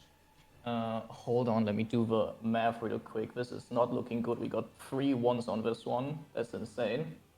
Bound to happen. For 16 damage still, Okay. where 15 of those are normal and 1 is thunder. Thank you. And then, yeah, I will jump into this caravan and I will attempt to hide Oh my God. as my bonus action. Insane. Okay. You're trying to hide, Yeah, so roll stealth. will do. Most effective mercenary, by the way. That's a 23. Okay. Jesus Christ. So you I've got a stab it, plus it 10 to swings stealth. out at you, and you just run and hide somewhere. Yup. Nice. Okay. Are the 3 of you doing anything? No. I'm still waiting. Still waiting. Top of the turn order. I saw you picking Cyan Wrath over there. Yeah, you saw it. I'm waiting. Well, since it doesn't know, or it's not quite sure where she ran off to, it's just going to turn on you, Daniel, and start attacking you. So I kind of figured that was gonna be the case. that's a miss, Sorry. though. That feels good. A miss feels good, right? I'm And then more a concerned with the fact that my ally just ran away and hid in the middle of a fight. I'm hurt, okay? I'm bleeding. I'm gonna have to talk to her about that later. That is I a stubbed my toe. second attack is a 22 to hit. That might hit. Okay, just maybe. Okay. He rolled bad, so that's only 7 points of piercing damage as it swings out with its talons, grazing your arms as you try to block yourself. You said 7? Yes, Okay. 7. The other one is going to attack that guard because he's being annoying. That's a hit. And that's a hit. Damage plus that damage. Yeah, it kills this guy. Gores him like right in the neck. Jeez. You weren't strong enough. That'll be their turn, so it is Cyanrath's turn. He's just gonna beat the shit out of this. I got a lot of NPCs in this fight, I know. Natural 20. I don't know what is with this guy. Bro, what is going on with you? Be grateful you're not facing him right now, any of you. So, I don't even know if I need to roll his second attack. Let's see, that is 12 plus that. Yeah, that's enough. So, he just swings out and decapitates this thing. And it just stops flying and just, like, hits the ground with a thud. Very good, very good. And then he's gonna head this way, and... yeah, he'll go the whole way. Give you advantage. Well, isn't that nice of him? So you're up, Nice Daniel. guy. Sweetheart. All right, cool. Let's second verse same as the first. Let's roll our dice again. Get that maneuver in there so I can get that extra damage. Of course, of course. Oh, thank God! Thank God for advantage, because it was a nat one. Ooh. Oh my God! Hello. What is it? So, 16 again. And it's, again. Again. Just kidding, its AC went up to 18. I just do that. I just Yeah, a little goofy. just a silly little guy, you know. I try. Wow, the same exact damage again. 11. Okay. You swing out and you hurt this thing bad. Cool. And then we'll go ahead and two-weapon fighting with the dagger once again. Hey, there we go. That's a good roll. 19. I'll go ahead and roll again just in case. That hits. You never know. Oh, wow. That was nat one. Thank God for advantage. He says again. 19 plus 7. It hits. So, you know, yeah. I'm pretty sure it hits. Anyways. Literally, that would like a roll like that would only maybe be questionable against like a total boss monster. So Exactly. All right. That is 7 piercing damage from the dagger. all right, describe it to me. Yes, sir. So, as Cyanrath kind of comes up from behind to kind of like distract the bird, it looks back for a second, giving Daniel the chance to take his sword in his right hand, slice through its chest, keep like making sure it's a deep like wound, and as it like kind of reels back from the pain, its head in the air, Daniel then strikes at its throat with his dagger and straight through it. All right, blade through the chest, blade through the neck, and it just like falls over across your hands, like bleeding down your blades. Oh, I like what I see, comrade. That is the gusto I was talking about. Yeah, well, you're pretty good inspiration for stuff like that. I don't know what you mean. I'm just kidding. He doesn't say that. You flatter me with Inspiration. you flatter me with words. Men, battle is won. Birds are our dinner tonight. And so the other cult members nearby. Oh! Jeremy Swiftman, can I quickly see if I can find a certain book in this caravan? Feel free to check real quick. Perception? Mm-hmm. That is a 23. You scour through it. There's a lot of valuable goods in there, but you do not see any books of any sort. Okay, then after quickly searching through it, I'll try and sneakily make my way out of the caravan to, not make it too obvious that I was in it. Okay. And then I just move towards Daniel and say, well done. What'd you say? Well done. Oh, okay. No, you said it so fast. I thought you. Oh, my bad. Yeah, my bad. So did I. You're not bad. Yeah, not bad yourself. Although I can't say I'm too pleased about you turning your back on the enemy. No, I wasn't turning my back. I told you I'm here for something, and I knew that you had it under control, so I just quickly took a look. I'm sorry. I'll warn you next time, okay? Whatever. And Daniel's gonna Daniel is actually going to help like prepare one of these birds for transport until we get to the next camp. Okay. By all means. Anything else for anybody here? Or are we just gonna move along? No, I'm happy enough. Edison's gonna keep himself like at least steady and like not randomly pop a shot. No matter how tempting it is. Oh man! All aside, I mean, I don't see that's Rasmus weird. anywhere. What? No, that's weird. His head has got a target on it all of a sudden. What happened there? Wow, that's really odd. Like, you know, his head would look so much better with a hole in it. I'm gonna be honest. Would really free up some space. Sheldon basically walks Edison. I'm glad we didn't pop into the fight. They seemed they had it under control as I hoped. And we can still have our cover, so... While I am relieved about that, I am a little disappointed that some civilians did have to die. But, as long as when we get to wherever we're going, I get a chance to fuck up him, I say, pointing at, like, you know, Cyan Wrath with my right arm, I am looking forward to that. So do I. As soon as I can get this Markov, I can go back to live my life with Lloydian in peace. So anything to kick this cult down a notch is good in my book. Yeah, I can respect that mindset. Well, let's try and back off a bit of the trail so that we're not exactly spotted. And, like, you know, we're going to go over to Spaz Talk, regurgitate that information to, like, kind of, like, back up away from the path a bit, so, like, you know, we're not exactly seen from, like, where we are, like, up here. Here, I'll Yep, just grab sure. him, put him over there, because Sketchy takes forever to move himself, so... just kidding. I'm not! Haha, move yourself! Keep yourself safe. Keep Saw yourself. that coming. Keep yourself safe. I'm very predictable. Okay. But yes, you may continue your scene, King. I bow my head to you, good sir. I don't. Gee, thanks. All right. I bow my butt. Okay. What? That's preferred. What did he just say? No one do, no one do. What did he say? You bow your what? Why are you licking your finger? Ew. Ew. I actually sucked on my tongue for a few. My God. I'm so uncomfortable right now. Not a At least D&D it's not in the session if we universe. don't make King uncomfortable. Exactly, it's tradition. Normally I'm erect when we King. start and completely flaccid halfway through, so Whoa. that just killed it right I'm there. constantly hard the entire time. Oh, I'm sure you are. That's why we only go Same. 4 hours, because if we went longer, you have to call your doctor. Exactly. Wait, I have to call Oh, my screw you doctor guys. That was funny. I Wait, thought that was a good one. I Anyways, should have called my think doctor so. by now. Fuck. I just called another girl. No.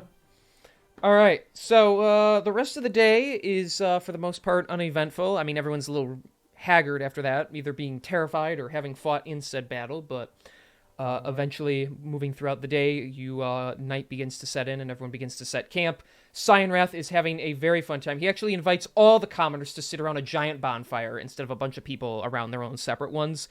And there's somehow him, Resmir, and a couple other the really strong people were able to get a giant like log, and they just created a giant rotisserie for several of these large bird like breasts, and they're just turning them on there, and everyone's getting a sizable slice of chicken for the night, or Perryton chicken, I guess. This is the best meat ever. Yeah, you get it, Kite. Eventually, Cyanrath, he ends up sitting down next to Daniel, and he, puts a big piece in a plate in front of you. Big piece for you, comrade. You must be tired after such vicious battle. He kind of regards the food as like, I'm actually not very hungry. Oh, come now, no appetite. True warrior always hungry after besting beast, or after besting beauty, and he nudges you if you get what I say. Ha ha. Oh God. Look, I don't know what kind of assumptions you're making, but it's nothing like that. No, I do not mean Catwoman, if that's what you ask.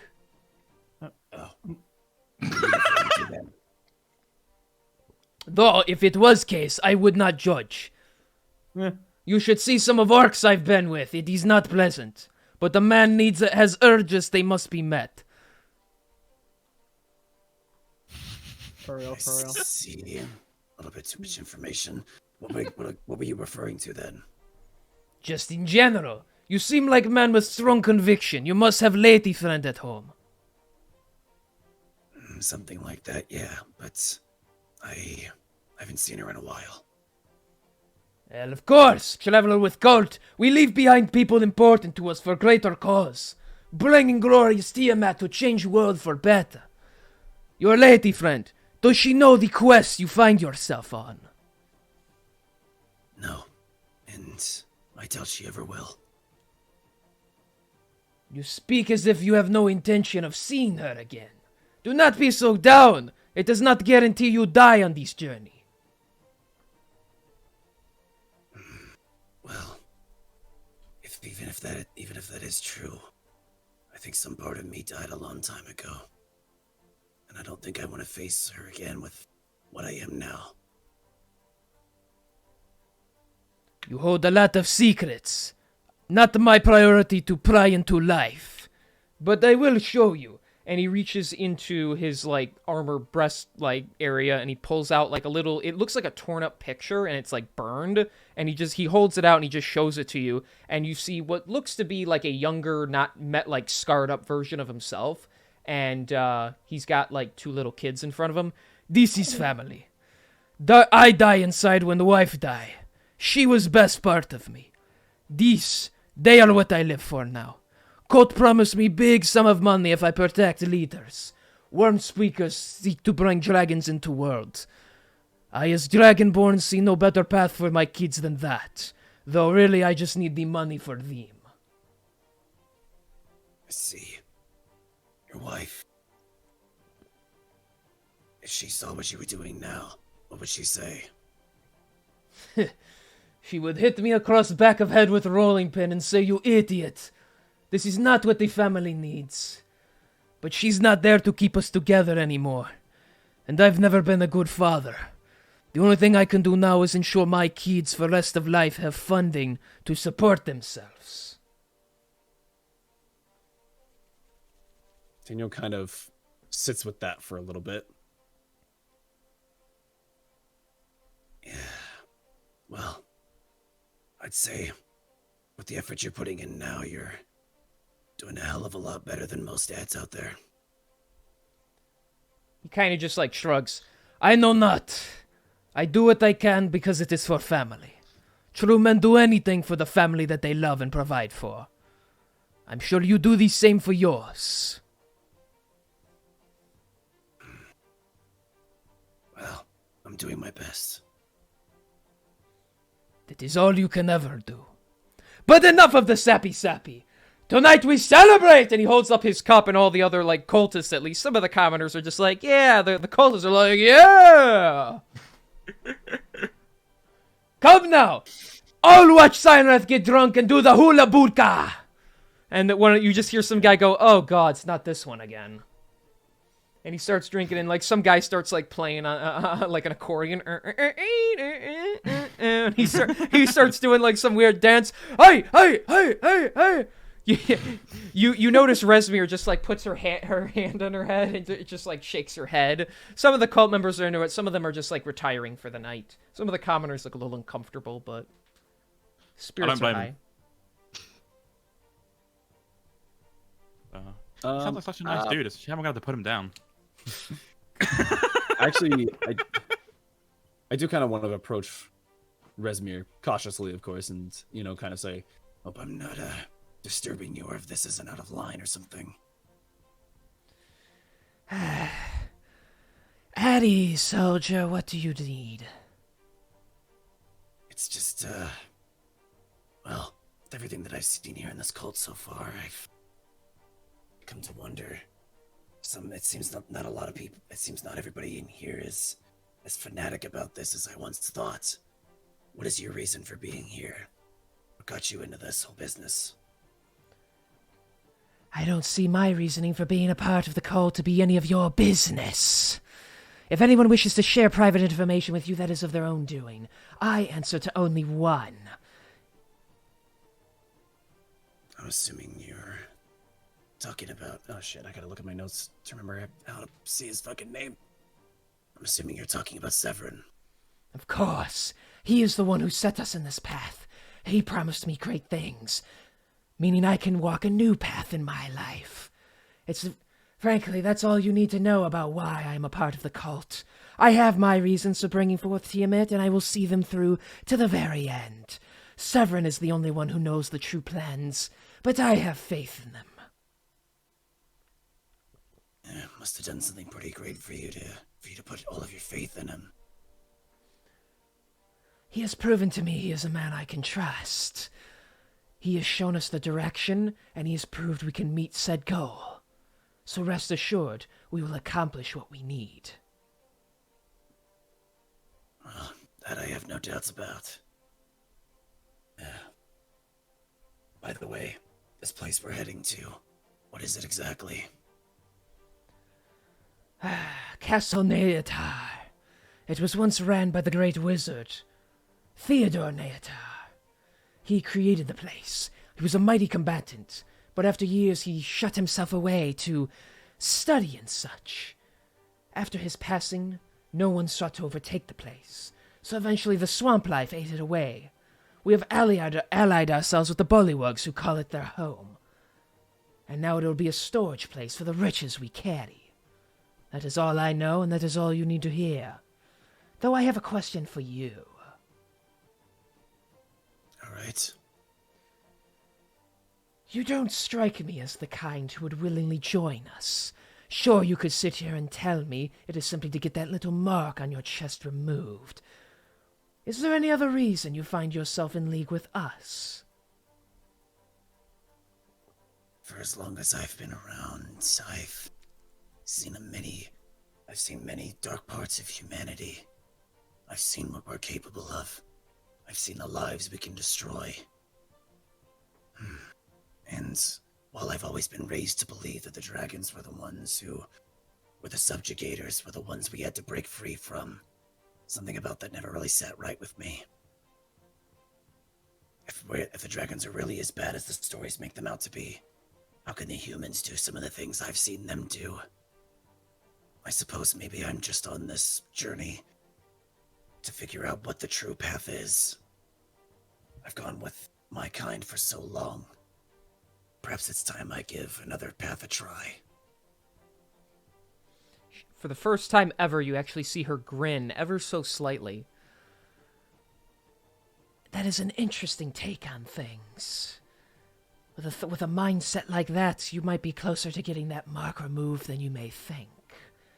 It's good to know there are at least some of you not foolhardy enough to just sign up with us for money's sake, but who actually desire to see this world change, with beings in charge that actually have the power and the might to lead this world to new heights. Though, I can't say the same about others that are aligned with us. There's hope for you yet. You have suspicions that there might be some infiltrators? Oh, of course. Anyone will sign on a job for money, but even some mercenaries, no matter how thick-headed they are, once they catch on to what we intend to do, they may not support our ideals. Not to mention the Knights of Justice have employed adventurers in their own kind to see us brought to justice. We may be a cult, but we have aspirations, positive ones for this world, and we will do whatever it takes to see it through. So if anyone stands in our way, or if someone sees too much, we will slit the throats of the untrustworthy, if you catch my drift. I don't know if Cyan Wrath or Talis had ever told you about how I came to be in this cult, but I've seen firsthand what we've done to traitors. And just so we're clear, you have my sword, if ever need be. I will keep that in mind for when the truest of battles find their way towards us. Tell you what. Normally, I'm not one to just do this out of the blue, but... well, we need people with stronger heads on their shoulders. So, consider yourself no longer a new recruit. Consider yourself the rank of Dragonclaw. Bro, got a promotion. God damn. That is an incredible honor. Thank you. Does not give you many better positions than, does not give you any more access to information or possessions than you are now, but it means you're on the road to being a trusted soldier, rather than someone we just use as a distraction here or there. Keep it up, and ranks even higher will meet your way.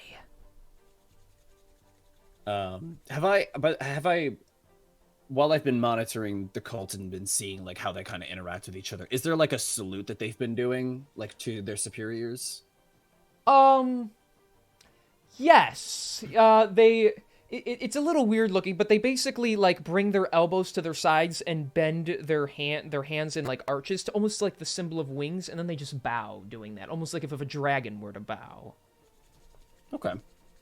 Then Daniel will, I think, mimic that bow and Thank you, Resmir.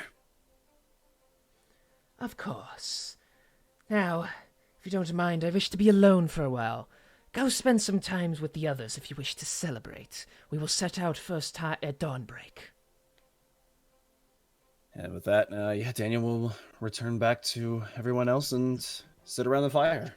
Okay. How heavily the caravans, the carriages, Uh-huh. are there still guards on them, or like are they mostly like left alone because everyone's at this little party thing right now? How's the situation looking? Of the 7, the 4 commoner ones have no one watching them, but the 3 cult ones definitely have a couple guys each still nearby.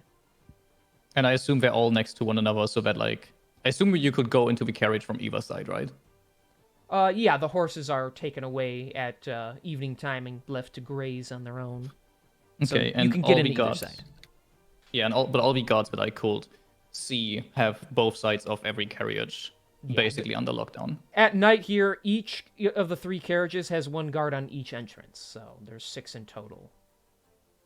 And they're near each Okay. other, so even if you were able to get past 1 guard, there's not a guarantee another one wouldn't be able to see you from a distance. Excuse me, I don't know what's wrong with me. No, I don't excuse you. Fine, I'll just leave. Except that.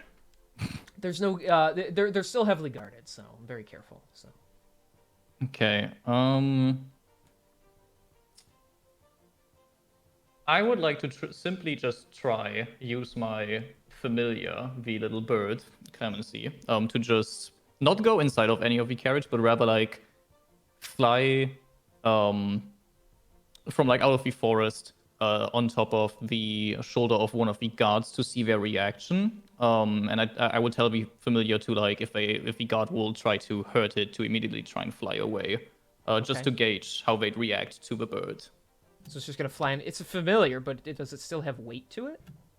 I'm not too sure. It has the owl attributes, but let me see. I guess don't it know, I think technically, even though it's magical, it simulates the creature. I mean, the guy would probably notice it anyway, unless he was like completely out of it. But I was just curious, like if he's just gonna feel a bird land on him, or if like he would have to actually like see it. Like, no, it would make itself like obvious since Okay. within 100 feet, I can literally telepathically communicate with it. So I'd Okay. like tell it to like try and make itself known, not appear out of nowhere. All right. Tweet, tweet, tweet. I don't know. He flies out of the woods, and he kind of flies like he grazes the vision of the guy's peripheral vision, and like lands on his shoulder. And the guy's like, "Get out of here, you!" And he swats at it, but not like aggressively, just trying to like shoo it away. So it has to like fly up off his shoulders so he doesn't touch it. Okay. Yeah, no, then I'll let it fly away back into like the forest or whatever, and then not do anything else for that night. Okay, so you're all gonna go sleepies. Sleepy bye. 3 of you as well. Yep. Okay. I'm going honk shimmy me. All right. Indeed. Then we will once again long rest to the next day. 79 days remain. No! Sorry. I got a very it's just a fact, like, no, like 79 days remaining, like that's a long time, but like, that's just a signal of like the fact that this is all coming to an end slowly but surely. And this journey has been very touching so far, guys. We're not doing this Kim, now. we're in March, dickhead. What are you on? Yeah. Calm yourself. All right. So, yep, there it is. There it is. Thanks, Joy. Really appreciate that. Anyways, I gotta keep up with it, man. So next Yeah. morning, everyone is being handed their breakfast rations, just a little bit of like porridge right now. Sorry, I'm just looking at something here. Should also mention because of how this session is going so far, we best have a fucking intermission. Wombat animal fact intermission. What makes you think we're gonna get an intermission? Just Yeah. have to. It's the structure. No, but We But haven't haven't gotten had one in one, ages. that takes away It's the from first D&D time. session. Yeah, that Yeah, takes, that takes away from D&D No, time. Yeah. Fuck that. Literally, This is both times I tried to give you guys intermissions, half of you didn't even walk away, and those of you that did came back 2 minutes later, and you're like, "Yeah, let's go again." I'm like, "All right." So I that's, know. that's why I I'm don't sit- mind. I'm only messing. that's why I have don't 3 actually water want an bottles and the jug to intermission. piss in because we're not moving from these seats. So For Christ, go to the toilet, King. never. Actually, this Piss my chair. thing's getting pretty Piss full. but- jug. For fuck's sake, King. Right. So in the morning, you guys have your porridge set in front of you. I assume like the two of you in it are like near each other when you eat and stuff. Oh yeah, somewhat. I don't think we'd make like it too obvious that we wouldn't be on each other all the time, but Kite Right. will stay somewhat close to Daniel so that she can always also like hear what he's hearing, basically, Yeah. whenever possible. mean- Not with Rasmi, for example. With Rasmi, that would just have been Daniel. Pretty much like the way I see it is like since like Kite had been in the same tent as me that one night, I would assume that other people like, and I Cyan Wrath already knows that I know Kite from before, so like it's not that suspicious that we're hanging out like around each other, but I'm also not trying to keep up like a friendly demeanor with her either. Right. Okay. Then yeah. So you two are near each other. Just standing by one of the carriages as you have your bowls in your hands, whether you want to eat it or not. Yeah, Kite, you've noticed that like Daniel has not eaten in like a while, like a weird amount of time he has not eaten. Well then, noticing that during this little breakfast moment, she will get closer to Daniel and be like, "Not hungry? The stuff's pretty good." Yeah, food doesn't exactly go down the right way anymore. It's usually just better if I can work off of the pain.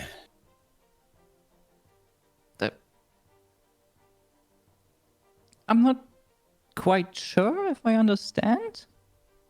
Look, I'm not going through the whole story again. I was in an accident a long time ago, As he gestures towards all the bandages around his body. Yeah. and it's messed with a lot of my normal bodily functions, so it's not exactly easy to eat and drink as normal. But so you're not eating and you still have energy to fight? You'd be surprised how much I could survive on basically just spite. That's impressive. Well, spite is one way to put it. The other way to put it is unending agony. This whole condition I have doesn't exactly make my day-to-day comfortable. Have you ever tried to get rid of it? It's not that simple. It doesn't just affect the outer part of my bodies, it's deep within. I don't even know if an experienced cleric would be able to do something about this. And besides, I've lived with it for so long. It's not even worth it at this point.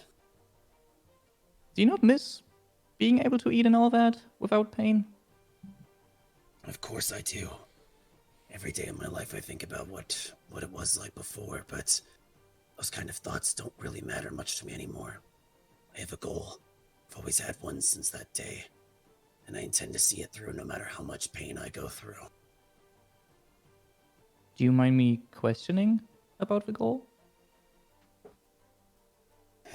Well, I suppose it doesn't hurt to really tell you. I'm not gonna get into specifics since some of it is some of it's sensitive material that is not supposed to be out, but I'm after someone who took someone from me a long time ago. They are in a position of power that they shouldn't have, and I have some people left to protect. So that's why I'm out here. And he, motions to the mark on his collarbone. This is purely just a setback. Only reason I'm even traveling with this cult is to find a way to get rid of this mark and hopefully stop them from whatever they're doing. Oh, I bet you will. I mean, in a way, we both have like a similar goal. Then after like all this stupid cult stuff is over, right? You have someone you want to kill. I have someone I want to help, and then also maybe some other people that might deserve some smacking. And then I'm trying to say I can understand your pain, but I think that you shouldn't fully give up on trying to return to normalcy. Yeah, well, I don't know about that. I think the normal part of me died a long time ago, and I've learned to accept that. Whatever happens to me after my quest is done, I've fully accepted. Do you think you're gonna die? Yeah, well, not sure, but I'm keep throwing myself at every problem I have like I'm not gonna see tomorrow.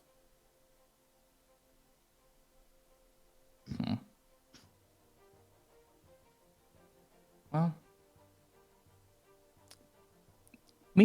I'm gonna pray for you. I'm gonna hope that you can, even with all these new conditions and whatever that you have, that you can find your way back to a normal life.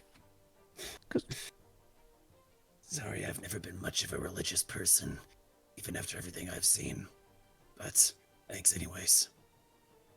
no worries, and I go back to eating my porridge. Nom, nom, nom, nom, nom. Tell you what, Joy, take your inspiration die. Oh, thank you. You're welcome. I'll Kite, totally forget to use that at some point. I know, but I figure I'll just give it to you to hold on to till the last session. So, Thanks. as When you it really counts. as you go to try and eat your porridge, Kite, you get a few bites in before Gleam Silver just runs at you and like jumps in the air, swipes the bowl out of your hands, and like does a spin on the ground, like pulling the bowl out of your hand. Just I'm sorry. I was eating that.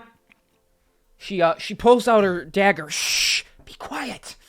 And she actually starts poking into your porridge with the blade of her dagger. The hell are you doing? That's my friend. Give me a second. How much of this have you had to eat already?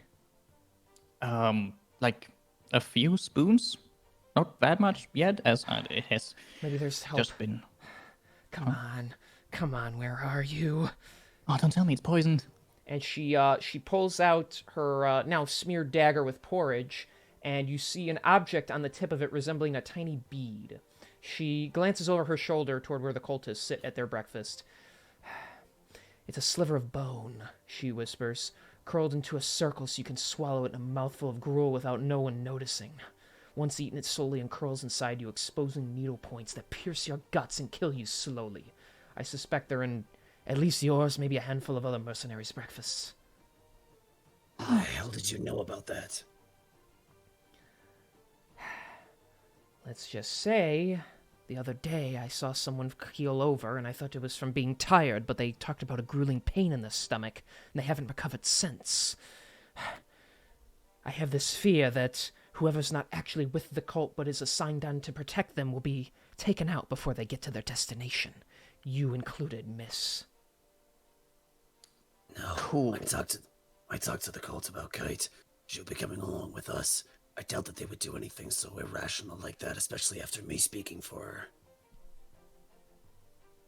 Oh, so suddenly you're all buddy-buddy with the leaders of this psychotic cult, are you? Just gonna stand up and like get right in her face. Listen to me. I'm not buddy-buddy with anyone, understand? I'm here on a very important mission, and if it's to succeed, I have to do anything necessary to make sure it happens. Now, I don't appreciate you taking that tone with me. I know what I'm doing, although I don't know who you are, though I can appreciate you protecting my friend over here. So, let's all clear out the air with this, huh? What's going on? What are you really doing here? And what do you want? Jamna Gleamsilver. That is the name. You do well to remember it. She, like, even though you're hulking over her in size, she's still, like, she gets, like, on her tippy toes and, like, looks you, like, right in the eyes. Look, you don't seem to be the greatest fighter yourself, seeing as how you're all bandaged up. So maybe take a little lesson from me. Confidence is key, and keeping yourself hidden is the secret. Me and my And be compatriot. careful, he's a good fighter. Don't say much shit about him. Me and my compatriot joined this caravan in hopes of just stealing some resources from that cult, knowing that they're going around robbing places left and right. I know not what they want of the resources, only that they had it, and that they are dangerous. We were hoping to sneak away after mercenaries ourselves, and they made my compatriot go bye-bye. I have no idea where he is. I can best assume he is dead. Not to mention there are people in the commoners section claiming that some of their friends have gone missing since this caravan started. Whether it is a single murder or the cult itself acting, I know not. But after based on the poison bead I have found in your friend's gruel, you best start using that noggin of yours to realize there is more at work than you are aware of. The cult is smart. Go ahead. Trust me, I know that there's a lot more at stake than this. But the only way we're gonna be able to get through this and get what we need is to get them to trust us. Which is why I'm telling you... running around like a bunch of psychopaths, digging in their damn gruel. Oh, and you would have rather I let her eat it and have her insides get pierced? Didn't think so. So maybe a little less talking and a little more listening. I'm not saying you don't have the expertise in this situation to understand what's going on, but I'm telling you don't know everything about these people. Neither do I. I am simply doing what it takes to keep these people alive. I don't even give a damn about them, but I hate to see the cult succeed. The Zenarum, they want the cult gone. We can't do our own activities until they are out of the way, stealing all the gold that we should have in our pockets. No, they need to be dealt with promptly, but we're not about to stick our necks out and deal with them. This is a matter of life and death on my own part at this point. I simply am returning a favor to a friend who had my back in a battle. You're welcome, by the way. If it wasn't for me poking around in your gruel like a maniac, then you likely wouldn't have survived the day. I'm thankful. Thank you. That name that she said, that organization's name, can you A, give me the spelling for that, and B, can I roll history to see if I know anything about them? Yes, on both accounts, Daddy. Cool, I'll roll history.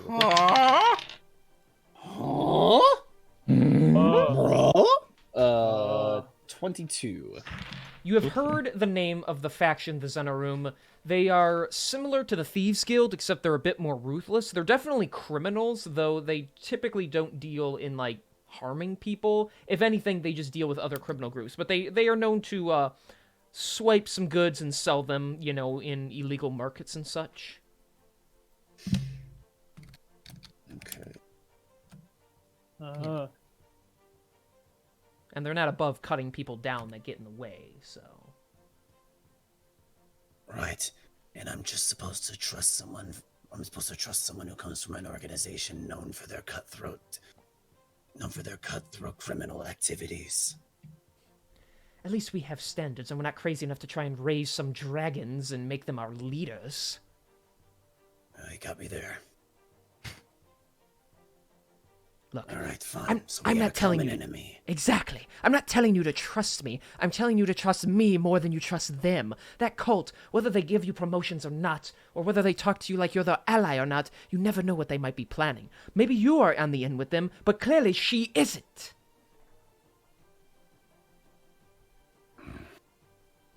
All right, fine. I guess I could have been more careful. Why don't you check your own gruel? Not that you're eating it. Yeah, I guess with that I'll dig around in mine and see if I find a bead at all. You look around for a couple minutes, you know, trying to be cautious around other people watching you. You don't find anything. Well, at least I know I'm being trusted so far. All right, fine. What is exactly you're looking for in this group anyways? Some specific item? Looking to just take some other valuables? Originally, we were hoping to make away with one of the chests, just with some of the valuables in it. Not that anyone would be the wiser, but at this point, I'll take a couple of gems and be on my merry way. Actually, at this point, I have no interest in fighting this cult. Not by myself. I need my people with me. When the fork in the road that I was found out about shows up, I'm going to depart with the commoners.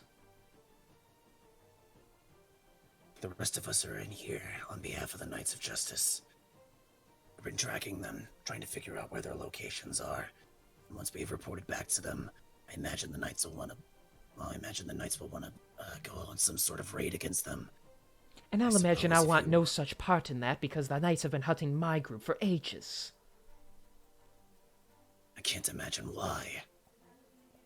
Need to know basis, as in you don't need to know right now. That was sarcasm, by the way, if you couldn't tell. She don't care. She's just arguing with you. Yeah. I kind of figured it was, but Yeah. Daniel's such a sassy bitch. Well, fortunately, even with my status in them, I'm not really going to be able to be much help in getting you anything. But I don't know. Maybe I can keep you from being killed if you are found. A courtesy I would appreciate.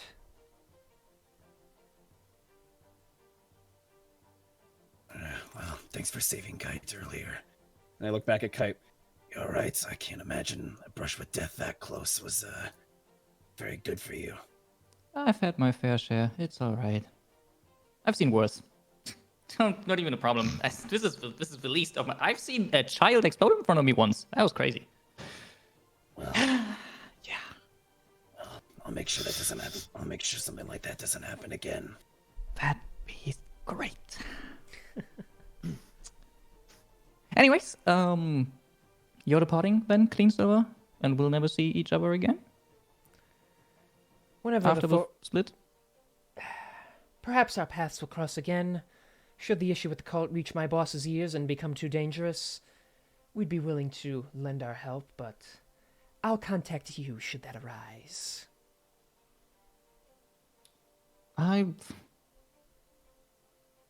Let's hope that it doesn't come to that. Point taken. But yes, should I not see you again by the time I depart with the commoners, I shall wish you luck on your death wish with infiltrating said cult. No fun without a death wish. And both thumbs up. Both hands. that's a good note to end that conversation on, I guess.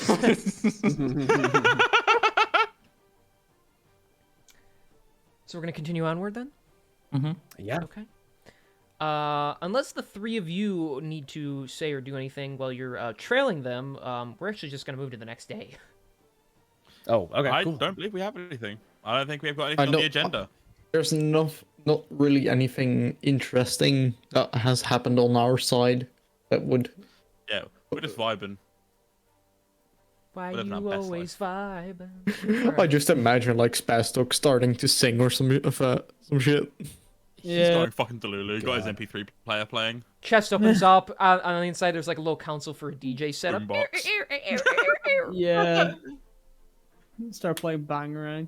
Have record players been invented yet? Yeah. They have now. It's like what do you call that little it's literally like a little sort of panel, and you just tap it with like a tiny little stick, and it's like a humming noise from it. Oh, I don't know what you mean. I can't remember the name Oh, for yeah, the life yeah. of me, but I know the instrument you're about. I know Yeah. exactly what you're talking about.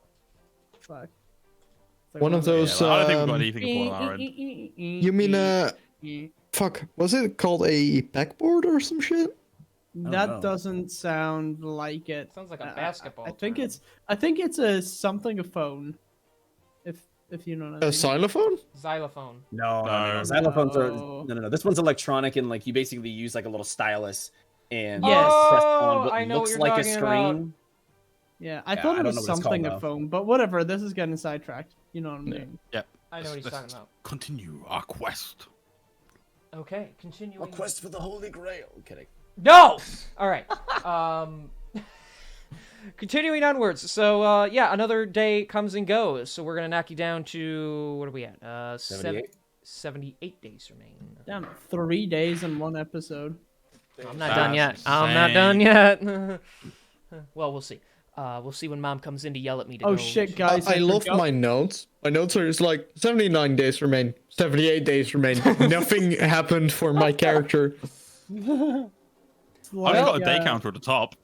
Oh shit, guys! Sorry about this. I forgot my wallet back where we were initially. Guys, we're gonna need to head back. Oh Gotta shit, backtrack. guess we gotta go back. Aw, jeez. Yeah, he can't get caught for Got tax my wallet evasion in again. Alakara. There's government IDs in there. You can't let the government find that. Shit! I left my social security details back there. Sonara has social security. Well, what the fuck am I Oh, gonna yeah. do? I go into the bounty hunters place looking for some work to earn a bit of cash, and then they ask for my national insurance number, and I haven't got it. Yo, You he's, know? For your he's tax speaking. reform. He's speaking facts. What the fuck are taxes? Oh, jeez.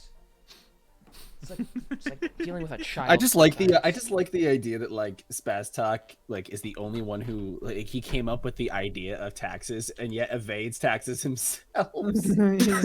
Yeah, like Yeah, there's no government enforced taxes, but like he still refuses to pay them. So there's this thing called a tax. I don't know what it is, but it exists. He both And I've invented been avoiding and it for a refuses to while now. participate in them. Yeah. They keep sending me mail. It's very, very cringe. I ignore all of it. Oh, don't use He's cringe just- in a fantasy setting. he's Come just- on. He's just sending himself letters with like the magazine cutout letters is like pay your taxes. And it's like spelled horribly. Oh. Yeah. I have Bro's to ask, fucking do illiterate. you actually have 90 FNAF pictures to use? I mean, I don't have like 90 total, but I Okay. have been like slowly amassing a gathering them. I've been slowly gathering them over time. I see that. Okay. I actually had to make like 5 of them because I ran out. That's so funny. All right. Because I was looking it up like on Google Images, and then was just like, okay, 78 days or 77 days, and then it was like, you're not giving me any more images. It was just giving me like the same purple guy image over and over again. So I was like, okay, I'm just gonna grab random FNAF pictures and start putting subtitles on them. That's so Okay. fucking good. I love that. So 78 days remain. All right, we're moving along, Mm-hmm. moving along. So on this day, I see clearly everything's gonna. Okay, sorry, that's a song. No, on this day, about midway through the day, the fork in the road begins to appear in the distance. The dreaded fork. It's just a giant fork, an actual. Sorry. No, it's just a path. So Hate forks. as Also, the yeah Question. Mm-hmm. Wouldn't Sounds like a Westwood gang. Zelia have revived by this Nope. point? Tomorrow. No, tomorrow. no, 70, tomorrow. 77 days remaining. Oh, I miscounted them. My bad. I've been keeping track of that. no God, worries. is she gonna be confused? Yeah, for real. So, anyways, Good luck. For- Good luck until Kit starts talking to Zelia. God. we'll see. Anyways, you guys I begin don't like to the way you said that. you guys Sorry, approach the carry on. fork in the road, and the caravan stops. Rezmir holding up the front. Listen up. This is where we depart. My group is heading to the left-hand path. The right-hand path is for those of you heading to Kortal. It is in your best interest to not follow us. We have our own business to handle with. I suppose one of you commoners will be able to handle things on your own. Oh, yeah, we'll be able to handle it. Good, good. Dragon members, we shall be off. And so, as the path begins to split, this is where the cult is going to separate from the rest of the caravan. So their 3 wagons are going one direction with the 2 of you accompanying them. And all the commoners, along with Gleam Silver, are going to be heading to the right. Can I wave goodbye to Gleam Silver as like the fork comes? Sure. As the path begins to split and you begin to head one way and she starts shifting over to the other, you can wave at her and she'll give you a nod while yanking on her head on the cap on her head. So Okay, cool. and begin to she acknowledges your goodbye. No, wholesome. Yeah, so that is mostly the end of the caravan. You got a little bit of time left here.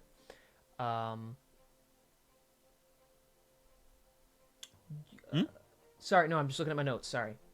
All good.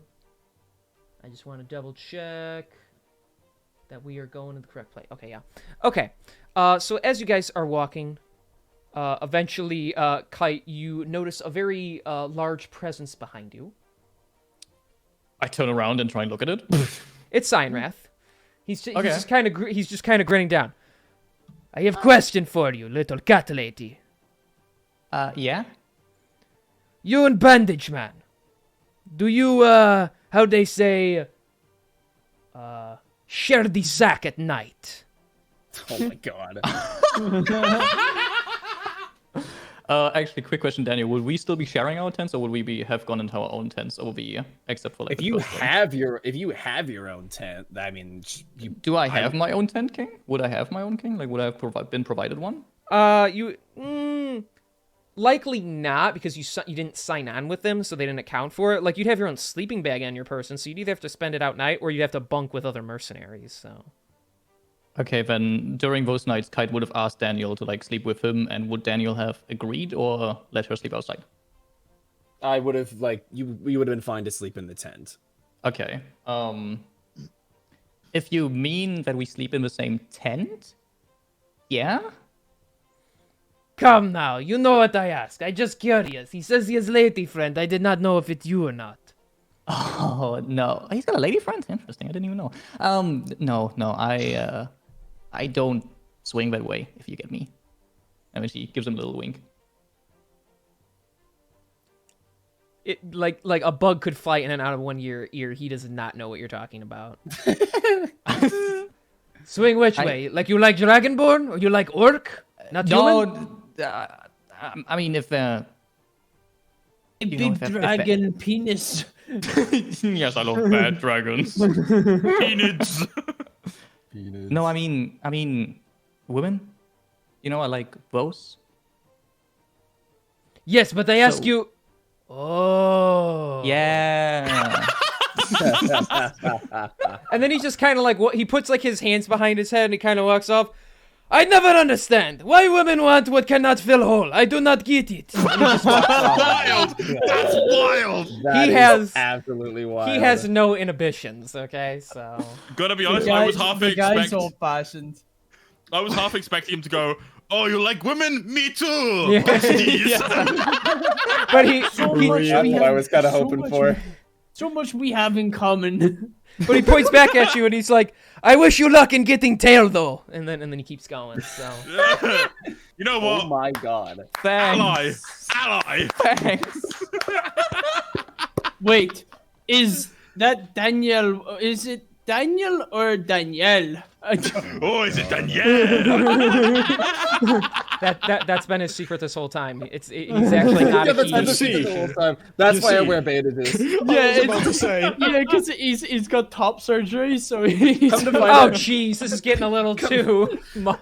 come to find out, I've been running Disguise Self like I've been running Disguise Self like entirely through the campaign to hide my massive tits. That's hot. All right. I'll just quickly after that, I'll go to Daniel and I'll be like, this Dragonborn guy is really stupid. Yeah, well, I suppose the stupid ones are always weirdly strong for some reason. Compensation, I guess. Oh, I wouldn't know about that. And she'd look you up and down. Yeah, you wouldn't. And then she'd just keep on walking. Damn. Damn. Not the Unnecessary. response I was expecting. That's the response you get, though. All right. So, you guys begin to traverse the. It's not really a mountainside, but the path does start to take an incline. The trees are becoming more and more barren. There's not so many leaves here. They actually look like old and rotted away as you head deeper. The atmosphere gets mustier and mustier. It starts to smell kind of bad as various marsh areas begin to form. Various like small lakes overridden with various weeds and such. The land becomes more and more swampy as vines begin to hang out of the trees, and the forest becomes less dense.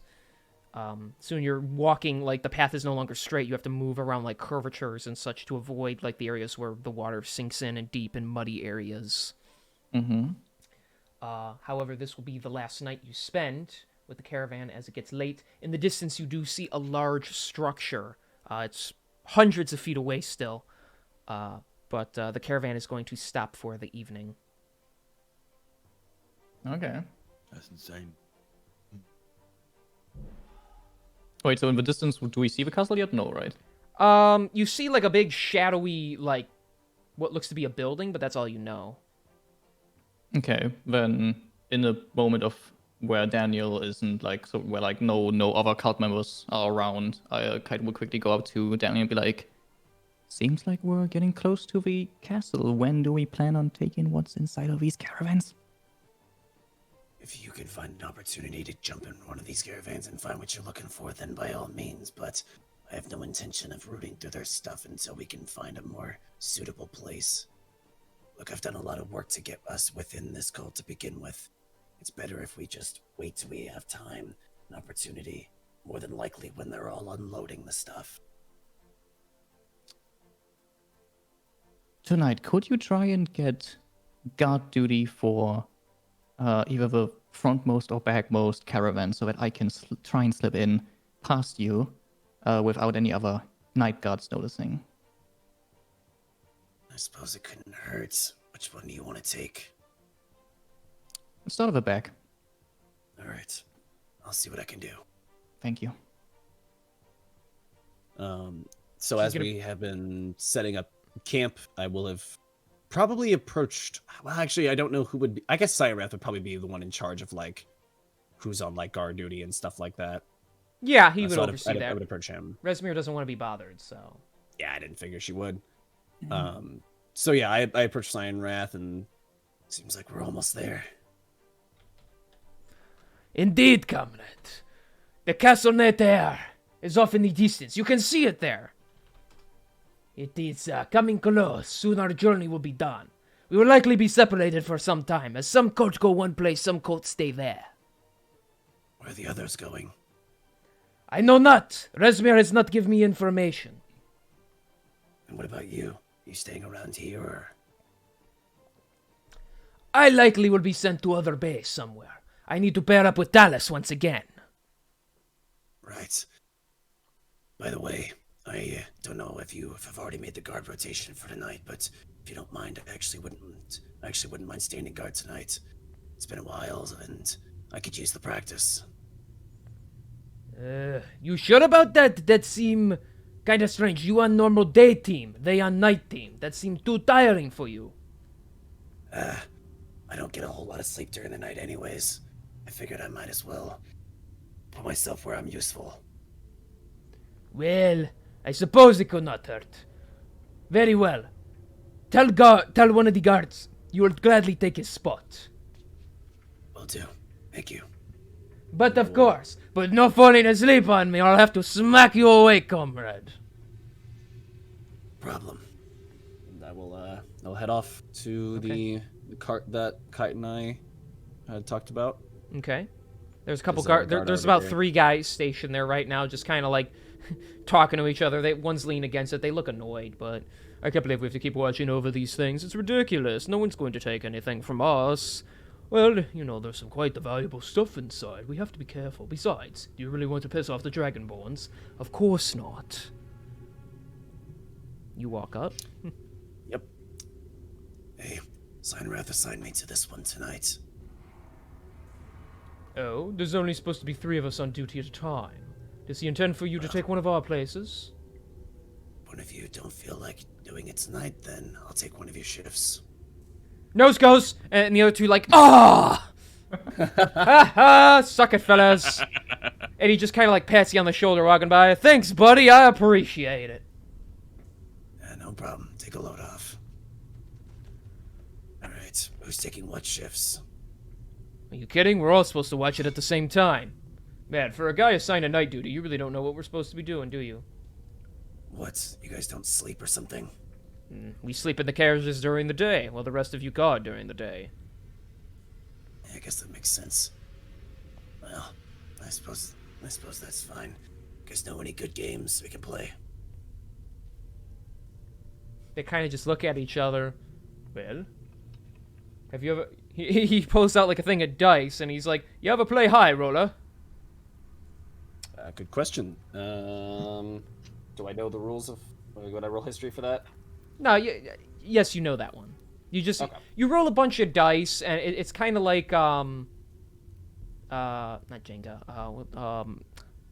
What is it called? Fucking Boggle. Like you roll a bunch of dice, and you start like adding the values together, kind of thing. So he's got like a bunch of dice and like a cup and stuff. So, And so yeah, they both lean over. This is fun. We just gotta keep our eyes open for Cyanrath. If he catches us slacking off, we'll have to get an earful from him. Well, all right then. If you don't mind, I'm gonna go take a leak real quick.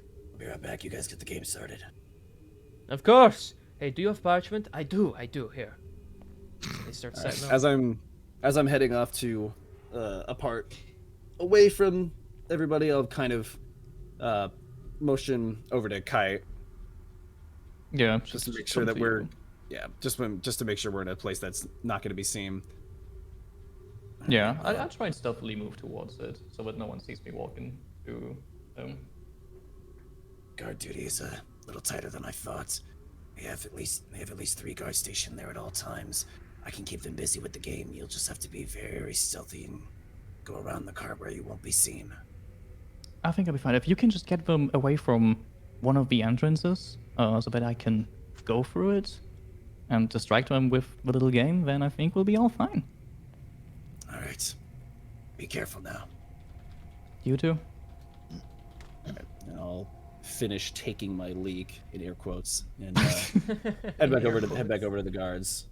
Yeah, and then What side are they like starting this game on? I guess it would be the back part of it, where they're like Are they, dumping like, the in the dice back- and stuff. Are they like at the back, like fold, like entrance of it, or are they like? Yeah, they're near it, but they're by like the ledge, where the wheels connect and everything. There's like a small flat wooden space where you can play the game. Gotcha. Okay. So like, they're okay. So like, the other, like the a front corner, part of- out, like like a left corner of it, kind of thing. Yeah. So That kind of like front corner-ish, like directly adjacent to us, would be like pretty easy to slip through, essentially, from what I can see. I mean, if someone were to roll stealth, we'll have to find out. Yeah, I mean that's pretty much all I can really hope for at this point.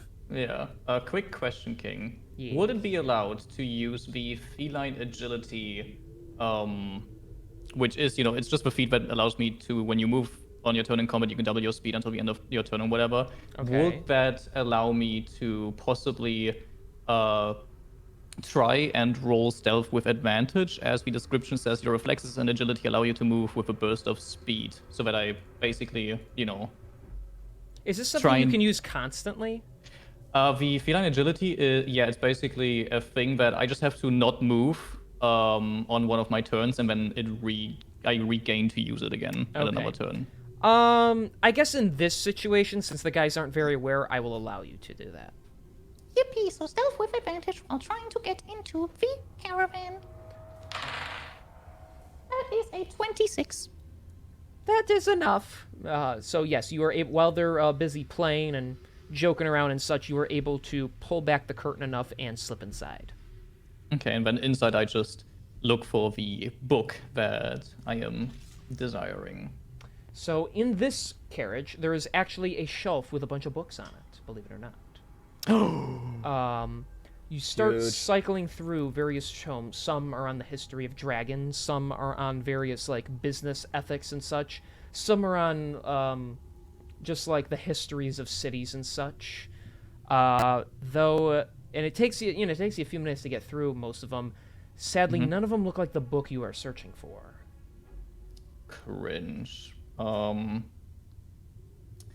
Do I see anything else valuable in there that is easy to grab and wouldn't make like much noise, or how's the card looking inside? Let's see. Okay. There is, I mean, a lot of things are kind of either big or kind of awkward. You do see a very fancy-looking scarf. There's no jewels or anything in it, but it looks like a famous material that only royalty would wear. So although it might not be worth thousands of gold, you can bet it's quite like a valuable fabric to have. Okay, I would first, before grabbing it, look around to see if it's maybe attached to something that would make noise or whatever. Basically, like, look for traps on it. From what you can see, there is no such thing. Okay, then I'll very quickly look through the eyes of my familiar, which is out in the forest, to see if like anyone's close to the carriage, that outside of the guards and Daniel.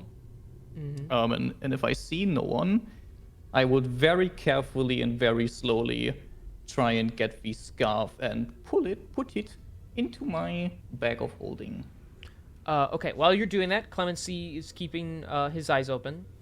He sees the guards are distracted. He does see ahead at one of the other carts, Cyanrath is making his way in this direction, so although you have time to grab the scarf, you are running short of it, so...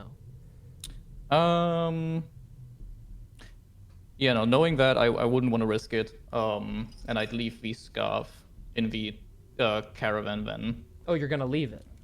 Yeah, if Clemency can see, and I can make like if I couldn't get the scarf out in time and also slip out of the caravan with risking my people noticing me, then I would rather play it safe here, as the scarf is not what I'm here for. If that's what you so choose, then you can slip on out.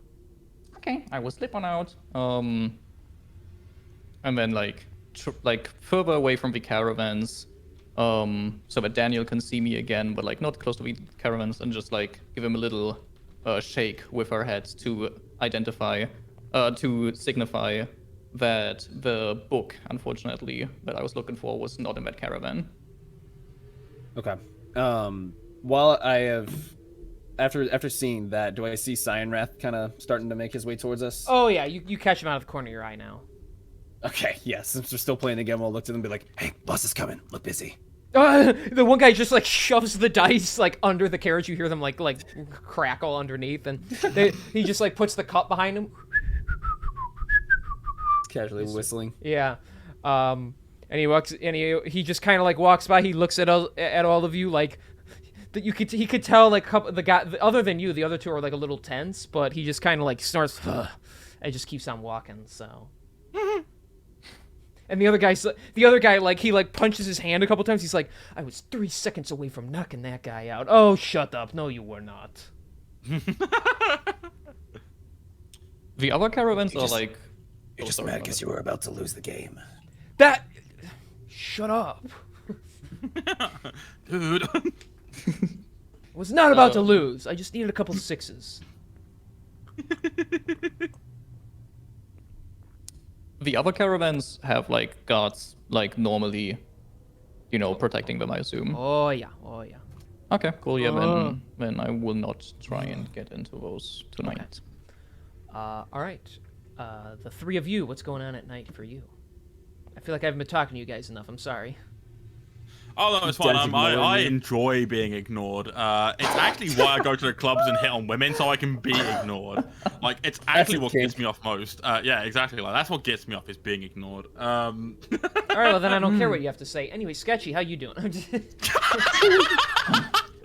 don't know, man. I've been very lonely. It's just been a horrible time, Oh my god. It's good to have somebody to get it off my chest, though. Yep. Nobody cares. Let's get back to the only two characters that matter this session. Yay! Yay! So what's going on with the three of you? Well, I mean, there's nothing really that's like standing out. Edison's like, like keeping guard, like, for a bit before, like, deciding to like head to bed. Like, there's nothing really stand out. It's, kind of a forest. Like, he's not in the mood for reaching out to Alistair because of the deal that's been made. Fuck that guy, am I right? Me and my homies hate devils. Yep. Devil may cry. Oh, no way, reference. I'll give you something to work with then. Well, I'm just trying here because I feel, you guys want an opportunity to roleplay. I'm trying to set you up for something, even if you're not in the heat of things, and you're like, nah, we're good, so. Oh, bro, I'm pretty laid back. No, that's fine. I'll give you some opening. Okay. Edison, can I ask you something? You actually want to ask me a question? Okay. Yes, I'm all ears. What's wrong? How do you do the things that you do? Well,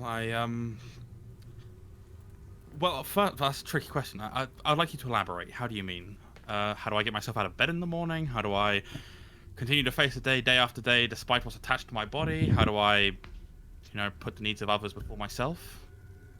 How do you make the decisions that you do?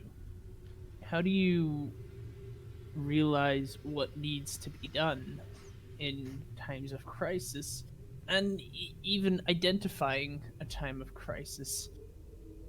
I've been on the roads for a few months now. I never really told you or elaborated about my background, but initially I was well, I mean, on paper, me and Spaz talk here, hard to believe, but we were gladiators. Nothing too extravagant. It was basically like automatrons. Would Automatron I versus also automatron. be involved in this convo? You are. Well, you're not far, but I am mainly addressing Kieran. But yeah, you were here. You can hear it. Um, but yeah, initially it wasn't much. It wasn't no fighting to the death. It was bidding made for gamblers. Oh, a bit like that fight I had with Bjorn back there a while back. Yeah, it's very similar. I heard about it. I didn't actually get to watch that. Would have loved to though. Seemed such an experienced fighter. But yeah, that's the general gist. Never really killed anyone in that field, but yeah, it was an entertainment act, if anything. Nothing to be taken seriously. But I wanted to hit the road, see what else was out there. And that's whenever I kind of stumbled into you people. But, you know, So, all of the stories that you hear about, like, Thorn and all these fantastic heroes, and I just can't see myself in the mix. And I want to know, I want to learn from you as much as I take the piss sometimes. so, what about the tax evasion story? Uh, the what? The reason why you were in jail. That was unrelated. He says, eyes panning off to the side and back again. Yeah. He gets 1,000-yard stare at that question specifically. Well, if I'm going to be quite honest with you, for starters, I'm actually quite relieved that we're actually talking instead of being at each other's throats. It's not nice, like, being, like, within arm's reach of someone that you're consistently annoyed with. But my judgment for morality and understanding and doing what needs to be done actually comes from a series of books I used to read growing up. Well, you're about to learn a little something about me, but I actually have an older sister. And every night before bed, she would read to me, and she would read these amazing stories about this hero who would protect the forests around his home using, many tricks and means to do so.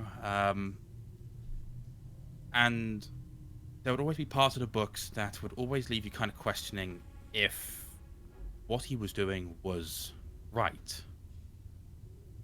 But the books would always end with a matter of, at the end of the day, as long as the means of the many are kept in mind and you're doing it for the betterment of other people and not for your own selfish gain, then you're doing something right.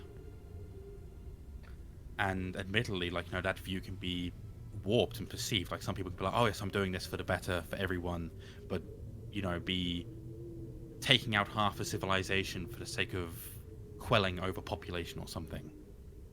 But if you're genuinely trying to do something, and in your mind you can rationalize it as you're trying to do right by more people than just yourself, and you feel like you can potentially save a life by doing it, that's when that decision you're making might be the right one. As you probably overheard, I made that deal to, well, sell my soul to a devil for the sake of bringing Zelia back. And admittedly, it's a choice that not many, I think, would make for someone so early on. But considering certain traits, I feel like keeping someone like that alive in the world is more beneficial than keeping someone like me in the world. He says, like, glancing over at his arm. Whether my soul was going to hell or not, I feel like I was going to go anyway. Whether I made the deal or not, but in my time that I have got, as long as I can do right by people, protect people like Zelia and keep people standing, and hopefully keep them safe. Regardless of what runs through my blood, I consider myself a good person, and I consider my actions right and just. I can appreciate that. I have a lot more to learn. You're a good man, Edison. He is. I wish that I could be more like him. But You're already trying. That's what matters. Exactly, he's got the point right there. Like, the fact that you are trying, and the fact that you are out here every day trying to make something, even if it, like, it started off as just, like, trying to remove this curse from us. The fact that you're out here helping not only bring down a cult that might potentially spell the end of life as we know it for a lot of people, but you're also willing to, the fact that you've actually got, like, feeling in this. You're like, you're actually, like, concerned about the well-being of others. You're already on the right track, whether you realize it or not. Those heroes of old that you aspire to be like, I think based on your actions so far, they would be rather proud of you. do you know what spaz talk means to me? I do not, but I'd love to know. Spaz talk, whenever I didn't actually make spaz talk. He was actually passed down to me. Honestly, my mechanic works itself is nothing to be admired at. Historically, whenever I was growing up, large family, honestly, there were, dozens of us. I grew up in a brood, basically. Mm-hmm. My father often didn't really take time to learn all of us. He didn't know us all as well as some typically even human households. Their families would be well versed with each other. We weren't like that. Typically, most people we grew up as in a business environment. A father would speak to his son as a boss would speak to his secretary. My name being pilot is no coincidence. It is ultimately the job that I was given. I was given the role to test out certain inventions, and eventually, through an array of circumstances, Spaz Talk was passed down to me. And for a long time, I saw him as nothing but a heavy laden burden that followed me around. Now I'm beginning to realize that he has allowed me to do so much more. I've realized that he is an extension of myself. He's allowed me to reach the greatest of heights and reach amazing people that I could only ever dream of meeting. He is an extension of me. I grab Kieran's arm. This is absolutely no different. You need to embrace who you are. And don't hide from yourself, because whenever I look at you, I see somebody who can do great things. Welcome to the therapy session. I was gonna say, all right, That's what I'm Sketchy, fucking take saying. your God inspiration. damn. Take your inspiration, Sketchy. I'll give it to you. You? I'm applauding you for that one, Sketchy. That was good. Well done. Thank you. I like that, I like that, I like that a lot. Well, Thank you. It's... Hearing you put it that way is definitely going to make it a bit easier. And with that, like, Edison is going to, like, roll up the sleeve a bit. Up to, like, up to the elbow again, like, just to like, expose the arm so you can, like, look at it. This arm and the burden, as you worded it, the heavy laden burden that we carry in our own ways is unintentionally, I think, what binds people like you and I. Sheldon is just casually standing there, awkwardly. He's vibing. Like, the other day when we were in Iltoria and we were told to come up with a name for our group, I was sat there pondering it for a while, especially like on the road the past few days, because I'm going to be honest, my mother usually handles the branding when it comes to things. But I realized that within our group, there is one thing that consistently ties us, whether it be in a very obvious sense or a very vague sense. All of us walk some kind of veil between what is expected versus what we are. Like, I can't speak entirely for Daniel, but what he told us, like, he walks the veil between, literal life and death itself. Like, bro shrugged off a dragon attack, and despite the fact it's messed him up a little bit, he's still persevering. Sheldon is walking the veil between, I want to say, normal and abnormality, due to the fact that I'm quite normal. Well, yes, you're growing on us. That's becoming normal, but having a turtle become bipedal because of a potion isn't exactly normal. I hope you're aware of that. But I mean no offense. I do appreciate your company.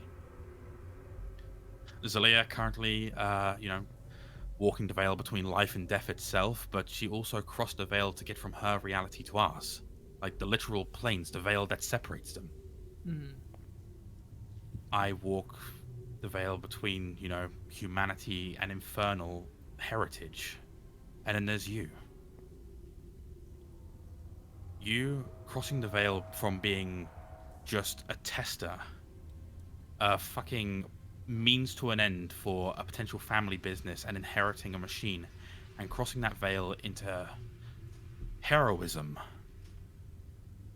Well, I don't know about that one just yet. No, but that's the thing. You have saved quite a few people already, even if you don't realize it. I'd say that makes you a hero. And it's not necessarily about crossing the veil already. Like, you may still be passing through it in your eyes. But the fact that you are pushing through it, that's what binds us. It's that joint connection, not just this branding on our collars, but it's that connection of the fact that we are all born to be one thing, but are all trying to do better by being something else. And so when I thought about this connection, I realized that, well, admittedly it's a bit on the nose, but it sounds elegant in a sense. But I was sat there kind of brewing on the idea of dubbing us the Veil Walkers. Just due to the fact, like, we're crossing boundaries that, whether they're invisible or quite physical, they're ever present. Now, admittedly, I want to run this by Daniel first because, I don't know, maybe bro's got a secret, past. He has a marketing degree. Yes, exactly. Maybe he's got a marketing degree that we don't know about, and that would be quite funny to actually learn about him because, apart from the fact that what we know of him already, we don't know much about who he was beforehand. Like, never know. He might have been an entrepreneur and run many businesses with fantastic marketing. But we're all connected. And whether we like it or not, the way that fate has worked out and has connected us, whether you think you're a hero or not, or whether Sheldon thinks that he's normal or not, that doesn't matter. I still have feelings. I know you do. That's why I'm being very careful about what I say. Okay, good. Anyway, back to what I was saying. Despite how we are, we all have places that we are going. And I look forward to seeing how the rest of your journey progresses. Not just as some bickering rival, but hopefully as a friend. Oh.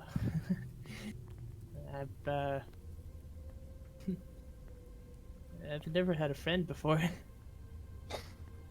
Neither have I. It's fine.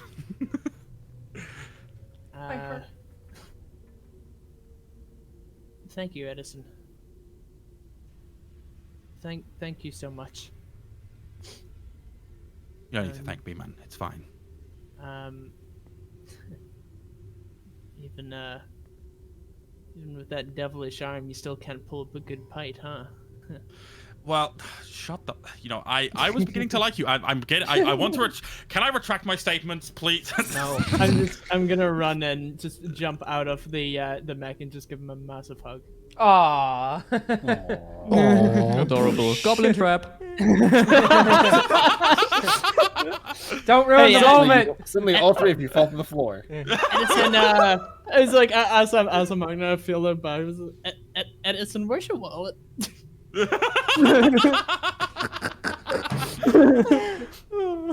Oh god, it's funny. That was nice. Yeah, though. That's what I call character development. Edison's sir. reluctant at first, but he does like respond and like give him like a fairly tight hug as well. It's like, look,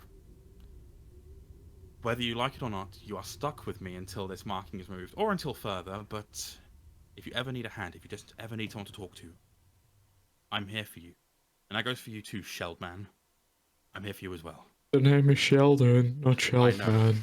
Oh, bring it here, Dunshell. And I'll give him a hug too. Yes, let's see how a group hug works between a Sheldman, a human, and a Tiny kobold. kobold. Yes.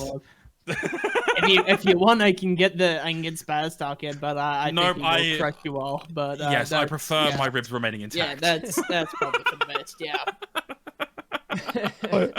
I know I said that my shell can be replaced, but after doing some digging, I figured out that's not possible. So please don't break it. A little three-man group hug. That's nice. All right. It's But yes, I appreciate the sentimental chat that we've had tonight, boys. But if you don't mind me, I'm rather tired, and I need to have the energy in me in case I need to throw myself in harm's way for those who are stuck inside that caravan. Yeah, of course. I actually, I have some things that actually need doing too. I have a few enhancements I would like to try for Spaz Talk. Something that I feel like might be useful if we're not immediately able to reveal ourselves. Speaking of Spastok, I've been training some magic, mainly mending. Maybe I might be able to help you if something ever breaks on Spastok. Man, I played way too much Minecraft. I was so confused for a second. Yeah. Yeah, I that would be great if there were anything that were to happen, of course. Typically he's made from a semi-synthetic fiber structure, but so a lot of the healing tends to be done instantaneously, or well, at least over time, but it does from what I understand of it, because I didn't make it, he's special. I don't know how useful it might be. A special suit for a special pilot. Turns out his dad is Senator Armstrong. Nanomachines, son. Nanomachines. Yeah. Yeah. Wait, are you calling me special? Yes. Yes, I did. Alrighty then, I'm special. But yeah, I appreciate the sentiment Sure, nonetheless. I am super duper special. Okay. Alright. Great job, guys. That was good roleplay. Thank you, thank you. I'm gonna move the knight. So we're all Now gonna. you can move on to your 2 favorite characters. Thank you. again. Yeah, we'll go back to being delegated to like the back seat again. It's fine. I'm not the one who split the party this way, so It's we made those fine. choices. We'll, So- we'll Listen, have our Jake- session. We you don't, will, if, we you, will. if you don't keep putting us in situations where we gotta split, we don't have to split. I never said you had to split. I'm gonna be honest. I think the best way to stop us from splitting is for a beach episode. Because then it forces us together and bond as a team. Maybe a festival episode as well. Dude, I'm fucking down for a beach A tavern episode. episode would be sick as well. Just Yeah, 4 like, hours no, in a well, tavern. You'll get your Yeah. damn beach episode when you fix this damn door. Yeah. Daniel at this rate is just he's not even playing D&D at this rate. He's just playing Metal Gear Solid. Yeah, no. With all these stealth sequences.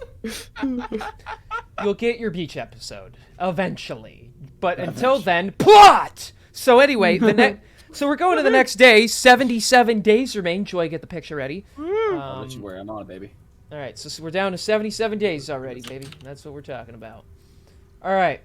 Next day, the caravan sets itself up and it begins to head off towards the castle.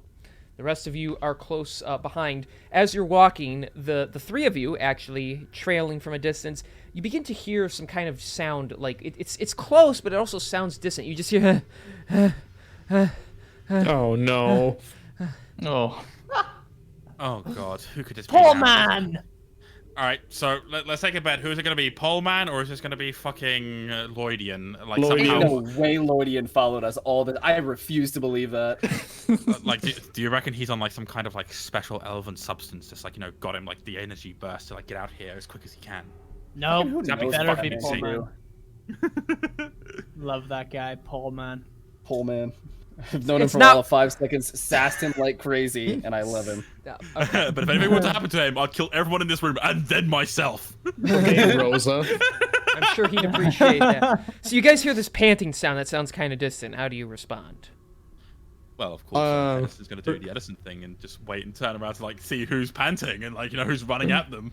There's nobody. Is Sheldon that starts you, l- Paul Man? Sheldon starts looking around, basically observing so he doesn't get fucking jumped again. There's nobody there. Nobody's running at you guys. You still hear the sound though. Oh god, It's another hag. Fuck. is this fucking is this invisibility? Is this fucking I don't know? Someone's playing audible tricks on us. This could be I don't know. Wait for the rock to roll out. It's gonna say I love you. Actually, no, that's The answer is actually like. Wait, I've easier seen than this one that. before. I want to use Understood that detect reference. magic. I want to use the detect magic. Okay. There's nothing. The answer is sitting like in your face, and you don't get it. Okay, Sheldon, do I go Sheldon, towards can you hear the me, door? my friend? Where are you, Sheldon? Respond to me. Oh, it's on the fucking rock. Man, are you guys dense? Wait, it's on the No, wall. we're dumb. Right. We're I fucking dumb. forgot about the stone. Yeah, it's not my the what? item. Otherwise, I would have remembered. Wait, bro is talking to a stone. That's a one-way stone. Oh, it's a sending stone. Oh, okay. Yeah, right, a one-way sending. Sheldon, he's- can you hear me? Oh wait, yeah. This only goes one way, right? Well, I hope you can hear me. Oh, I just spent, I don't know, I've ran like 2.5 miles out of Alcara. Oh, because I had to go tell you something. And then I remembered the stone, because I forgot that other time. And so I remembered that you reminded me to remember it. Ah! So hopefully you can hear me. And I gave you enough prelude to remember that you had the stone. Oh. All right. So I was helping some people, and then I saw this raccoon creature, and it was really interesting, so I followed it for a while, and then, I don't know why, but it almost got hit by a car, and it almost died, and I thought, Death, your friend, Carriage, your friend who's dead, I should go check on her, and then I ran in, and I looked at the bed, and she wasn't there, so I was like, yay, she's alive, and then I was like, oh no, I was supposed to be watching her, and then I was like, oh, your friends are gonna yell at me, especially the scary one in the bandages, and then I was like, wait, she probably knows where you went. So then I talked to your friend's mom. She's a stunning woman, by the way. And she said, get out of my bar. And I said, wait, do you know where the little girl went? And she's like, yeah, I sent her to the Knights of Justice headquarters. So I ran all the way over there. And then I ran to tell you, because they told me they sent her on a mission to go find you guys. She'll probably see you soon. I don't know how long it'll take her to get to you guys. One way, because I can't tell him to shut the fuck up. Yeah. So hopefully if I didn't put you all to sleep with my randling, then you can quickly find her, because she'll be on your way over there, and you'll see her soon. So rest assured she is alive and up and walking, otherwise someone stole her corpse. But I'm pretty sure that's not what you need to worry about. So, love you, buddy. Good luck. Be safe. Kill the cult. I hope they're not listening on this, otherwise this will go really poorly for you, if I'm being honest. Oh my god, could you imagine? Imagine if I was the one in the cart. I'm glad we did split. It'd be pretty unlucky if you weren't with them right now. But, anyways, yeah, I'm sure you'll see her soon. So until then, just, maintain whatever location you were set to go to, and I'm sure you'll run into her. Anyways, I gotta get back to work. Take care. And if you have a message for me, don't call, because you can't. That's my bad. I don't have a better sending stone. I'll get you one, though, for your birthday. Okay, bye. If Dingo could, like, hear all of this right now, like, it was just, like, reaffirmed that he is definitely the smartest one in this group. Now, tell me, how did he manage to raise you and teach you common? Actually, no, better yet, how was he able to teach you anything? With all due respect. Well, you see, us turtles are quite slow on our own, so his fast speaking sounds normal to me. That's so fucking brain dead. That might actually be real. That's a good answer. I believe it. I I believe it. I don't know how I feel about that, but fuck it, I'll accept it, I guess. Okay, well, at least we now know that Zilia is either coming our way, which I hope she is, or her body's been stolen, which means that begrudgingly Alakara might be at risk, because there's people snatching bodies. I think he did say that, like, specifically she got sent to the Knights of Justice. Yeah, she got sent to the Knights of Justice. Justice. So I don't think she got body snatched, bud. Yeah, no, like, she did, like, he did state, like, she'd been sent to the Knights of Justice and, like, they've been forwarded elsewhere. I also love the fact that he went to flirt with Edison's mom. Yeah, no, like, he had enough time for that. Like, bro could have remembered the stone, but he had to sit there and go, damn, tiefling bad bitch? Insane. Which means you should respect him more. Like, bro, like, why is he Sheldon's dad? Why is he not mine? Like, we get along swimmingly. I have to admit, imagine Edison, but with Lodian's personality. Holy fuck! Oh fuck!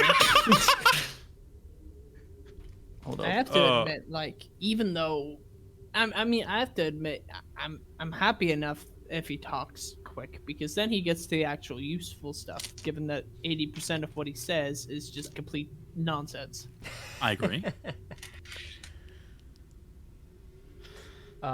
One moment, I have to do a little. Thank you for something making real this quick. character this way, King. This is incredible.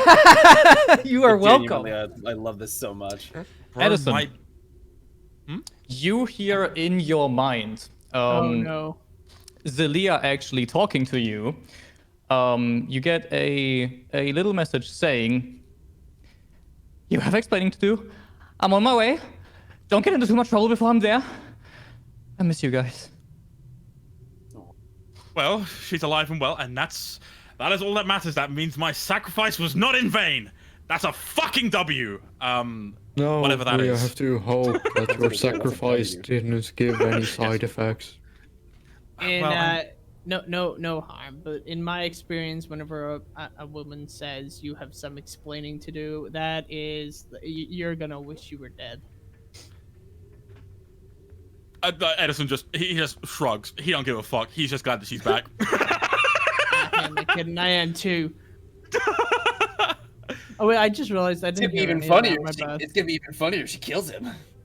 Yeah, like, I bring her back. She kills me. I go to hell. Yeah, That's Kieran, insane. have that backup character ready just in case. So. Yep, I got you. Yeah, not surprised. So Dude, there's like 6. There's your good news. So as you guys get, eventually the castle does come into view. The cult begin to load the carriages away. They're asking the rest of the guards to just hang back. The carriages are brought inside to the castle. And some of the guards are heading inside, along with Rezmir and such. Cyanrath is out there with the rest of you. You have done well, comrades. The carriages have been escorted properly. In the meantime, we have some work to do inside castle. The rest of you feel free to stay out here for some time. Keep eyes on perimeter. Make sure no one has followed us.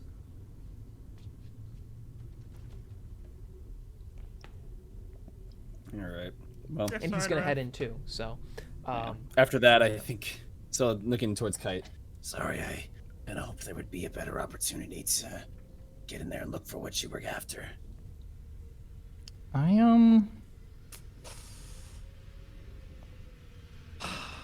So the caravans. Sorry, I was reading up on something. So the caravans are all like actively like being unloaded, or what's going on with them? now they went inside the castle. You guys are technically on the outside. It's not that big. You know, the journey took a lot of time. From the distance, you see the moss-covered stone structures of the castle. The swampy land is quite humid and thick. Flies buzz around. You hear toads creaking in the distance. You feel eyes on you, though it is probably just the wildlife. You're in this like beaten up, dirty path, and a lot of it's honestly just the two of you at this point, as a lot of the guards are getting dispersed and just heading in different areas. So the castle's not even that big. It's just like it's really tall, smooth walls. Okay. So hint, if you all want to go in together, you can, kind of thing. Yeah, I'd go. Kite will reply to Daniel. Looks like we'll be on each other's. Well, you don't have a tail. Looks like we'll be on each other's nerves. What do you humans say? Nerves? The bones? We'll be with each other for a little longer. Yeah. I guess you plan on going in? Yeah, might as well take a look around, see what we're working with. What about your friends? It'd be at this time that they would eventually catch up and see just the two of you out there. So. All right. Looking back, I would assume we'd be able to see them.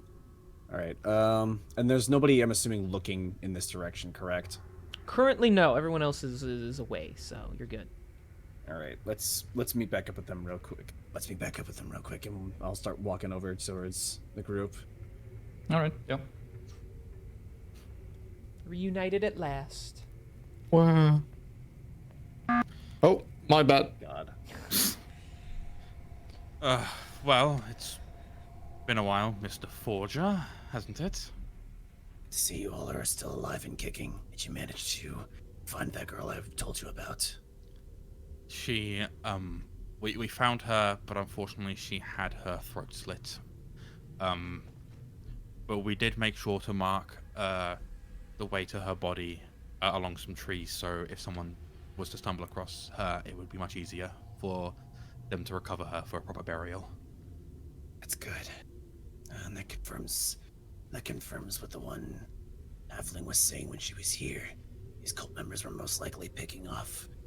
These cult members were most likely picking off people from the civilian carriages and killing them just to pass some damn time.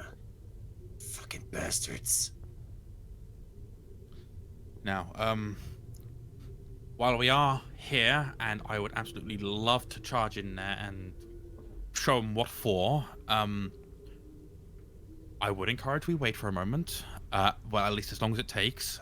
Because I did just get word, well, I say just, how long ago was it, King? Since the layer reached out to me? Like 20 minutes ago. About half an hour, give or take, Zelia did reach out to me. She is alive and well, and she is making her way here. Good. At least that end of the bargain was kept. Either way, even with another person, we're not going to have the manpower to do anything about this. And if we get caught, it's all over. I won't be able to protect everyone, even with my position in the cult. I think it's best if we just report to the Knights of Justice, let them know what we know, and figure out what the next steps are from there. Didn't you guys plan on attacking the caravans? With what? I don't know, your plan? We've only got 5 of us. Our mission was to just figure out where they were holding up and report back to the Knights of Justice. We're not stupid enough to throw ourselves at something this size and think we're gonna come out unscathed. Well, may I just say an observation? All right. We've got, what, 77 days remaining till God knows what happens.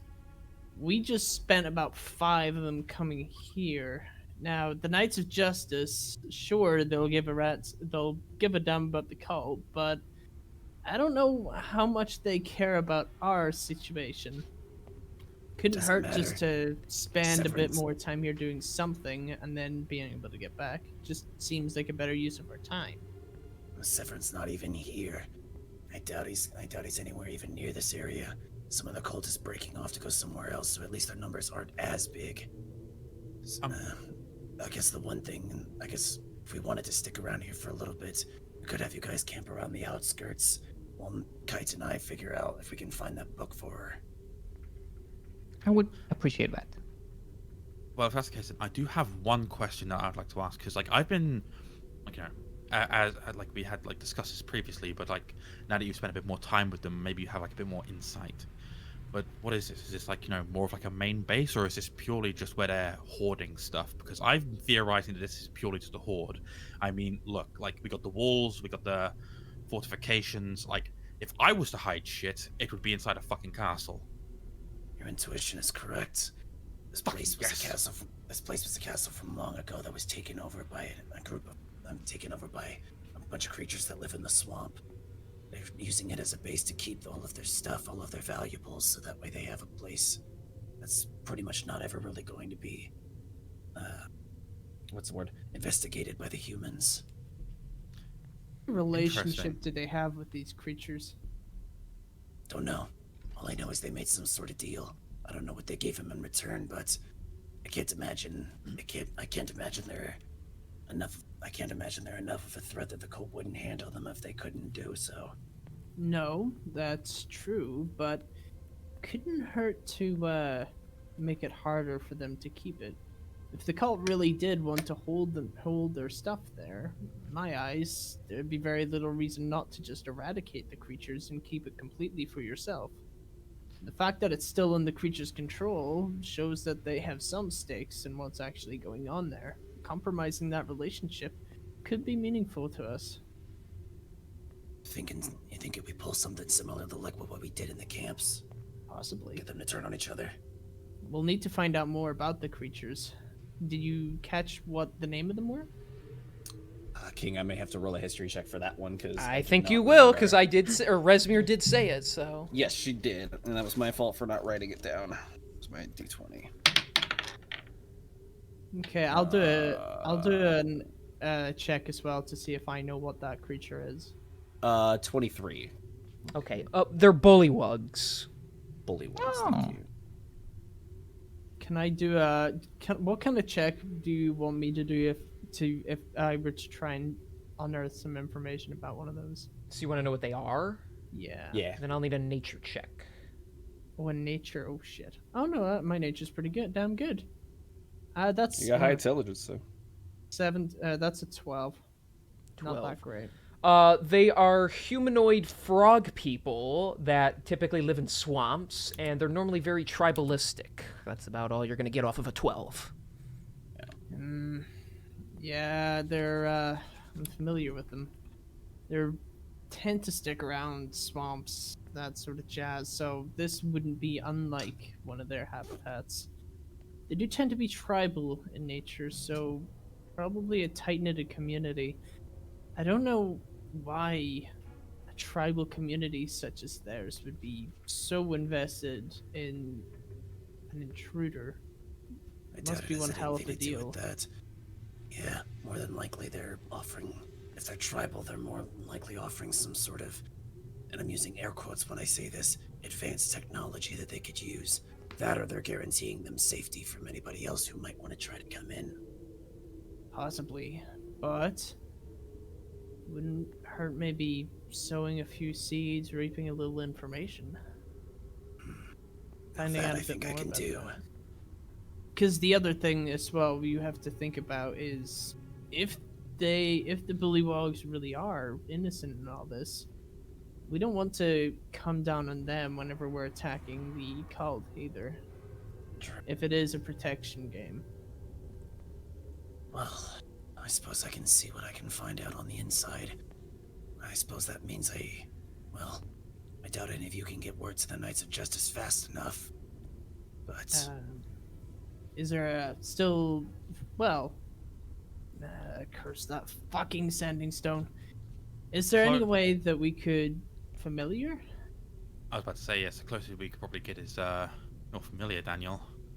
yeah, good point. And I'll summon Talia the hawk onto my arm. Okay. You can use her to write the note and send word. Let them know what we found out. Also let them know that myself and Kite are going in to try to figure out what information else they have. Try to turn some of their allies against each other. All right then, I'll get right to that then, as we're setting up camp and waiting for Zelia to arrive then. All right. Hey, tell Zelia I'm glad she's back. I'll be sure to pass that message along as soon as she arrives. All right, so you're gonna write a note and send it on the hawk, so I'm clear. Yes. Okay. Yep. So we'll have that happen, just so you know that's noted. So the Talia will take off and fly in the direction. It's gonna, familiar is fast, but it's gonna take her some time. So. Oh yeah. As you guys set up camp and begin to plan, the water begins to ripple around in a few areas. And rising out with big, scaly, clawed hands are multiple giant lizards. And they, using their tongues in the air to sniff, they smell fresh meat as a near dozen of them pop out and begin to claw their way towards you, looking very hungry and very aggressive. That is where we're ending today's session. Oh man. Damn.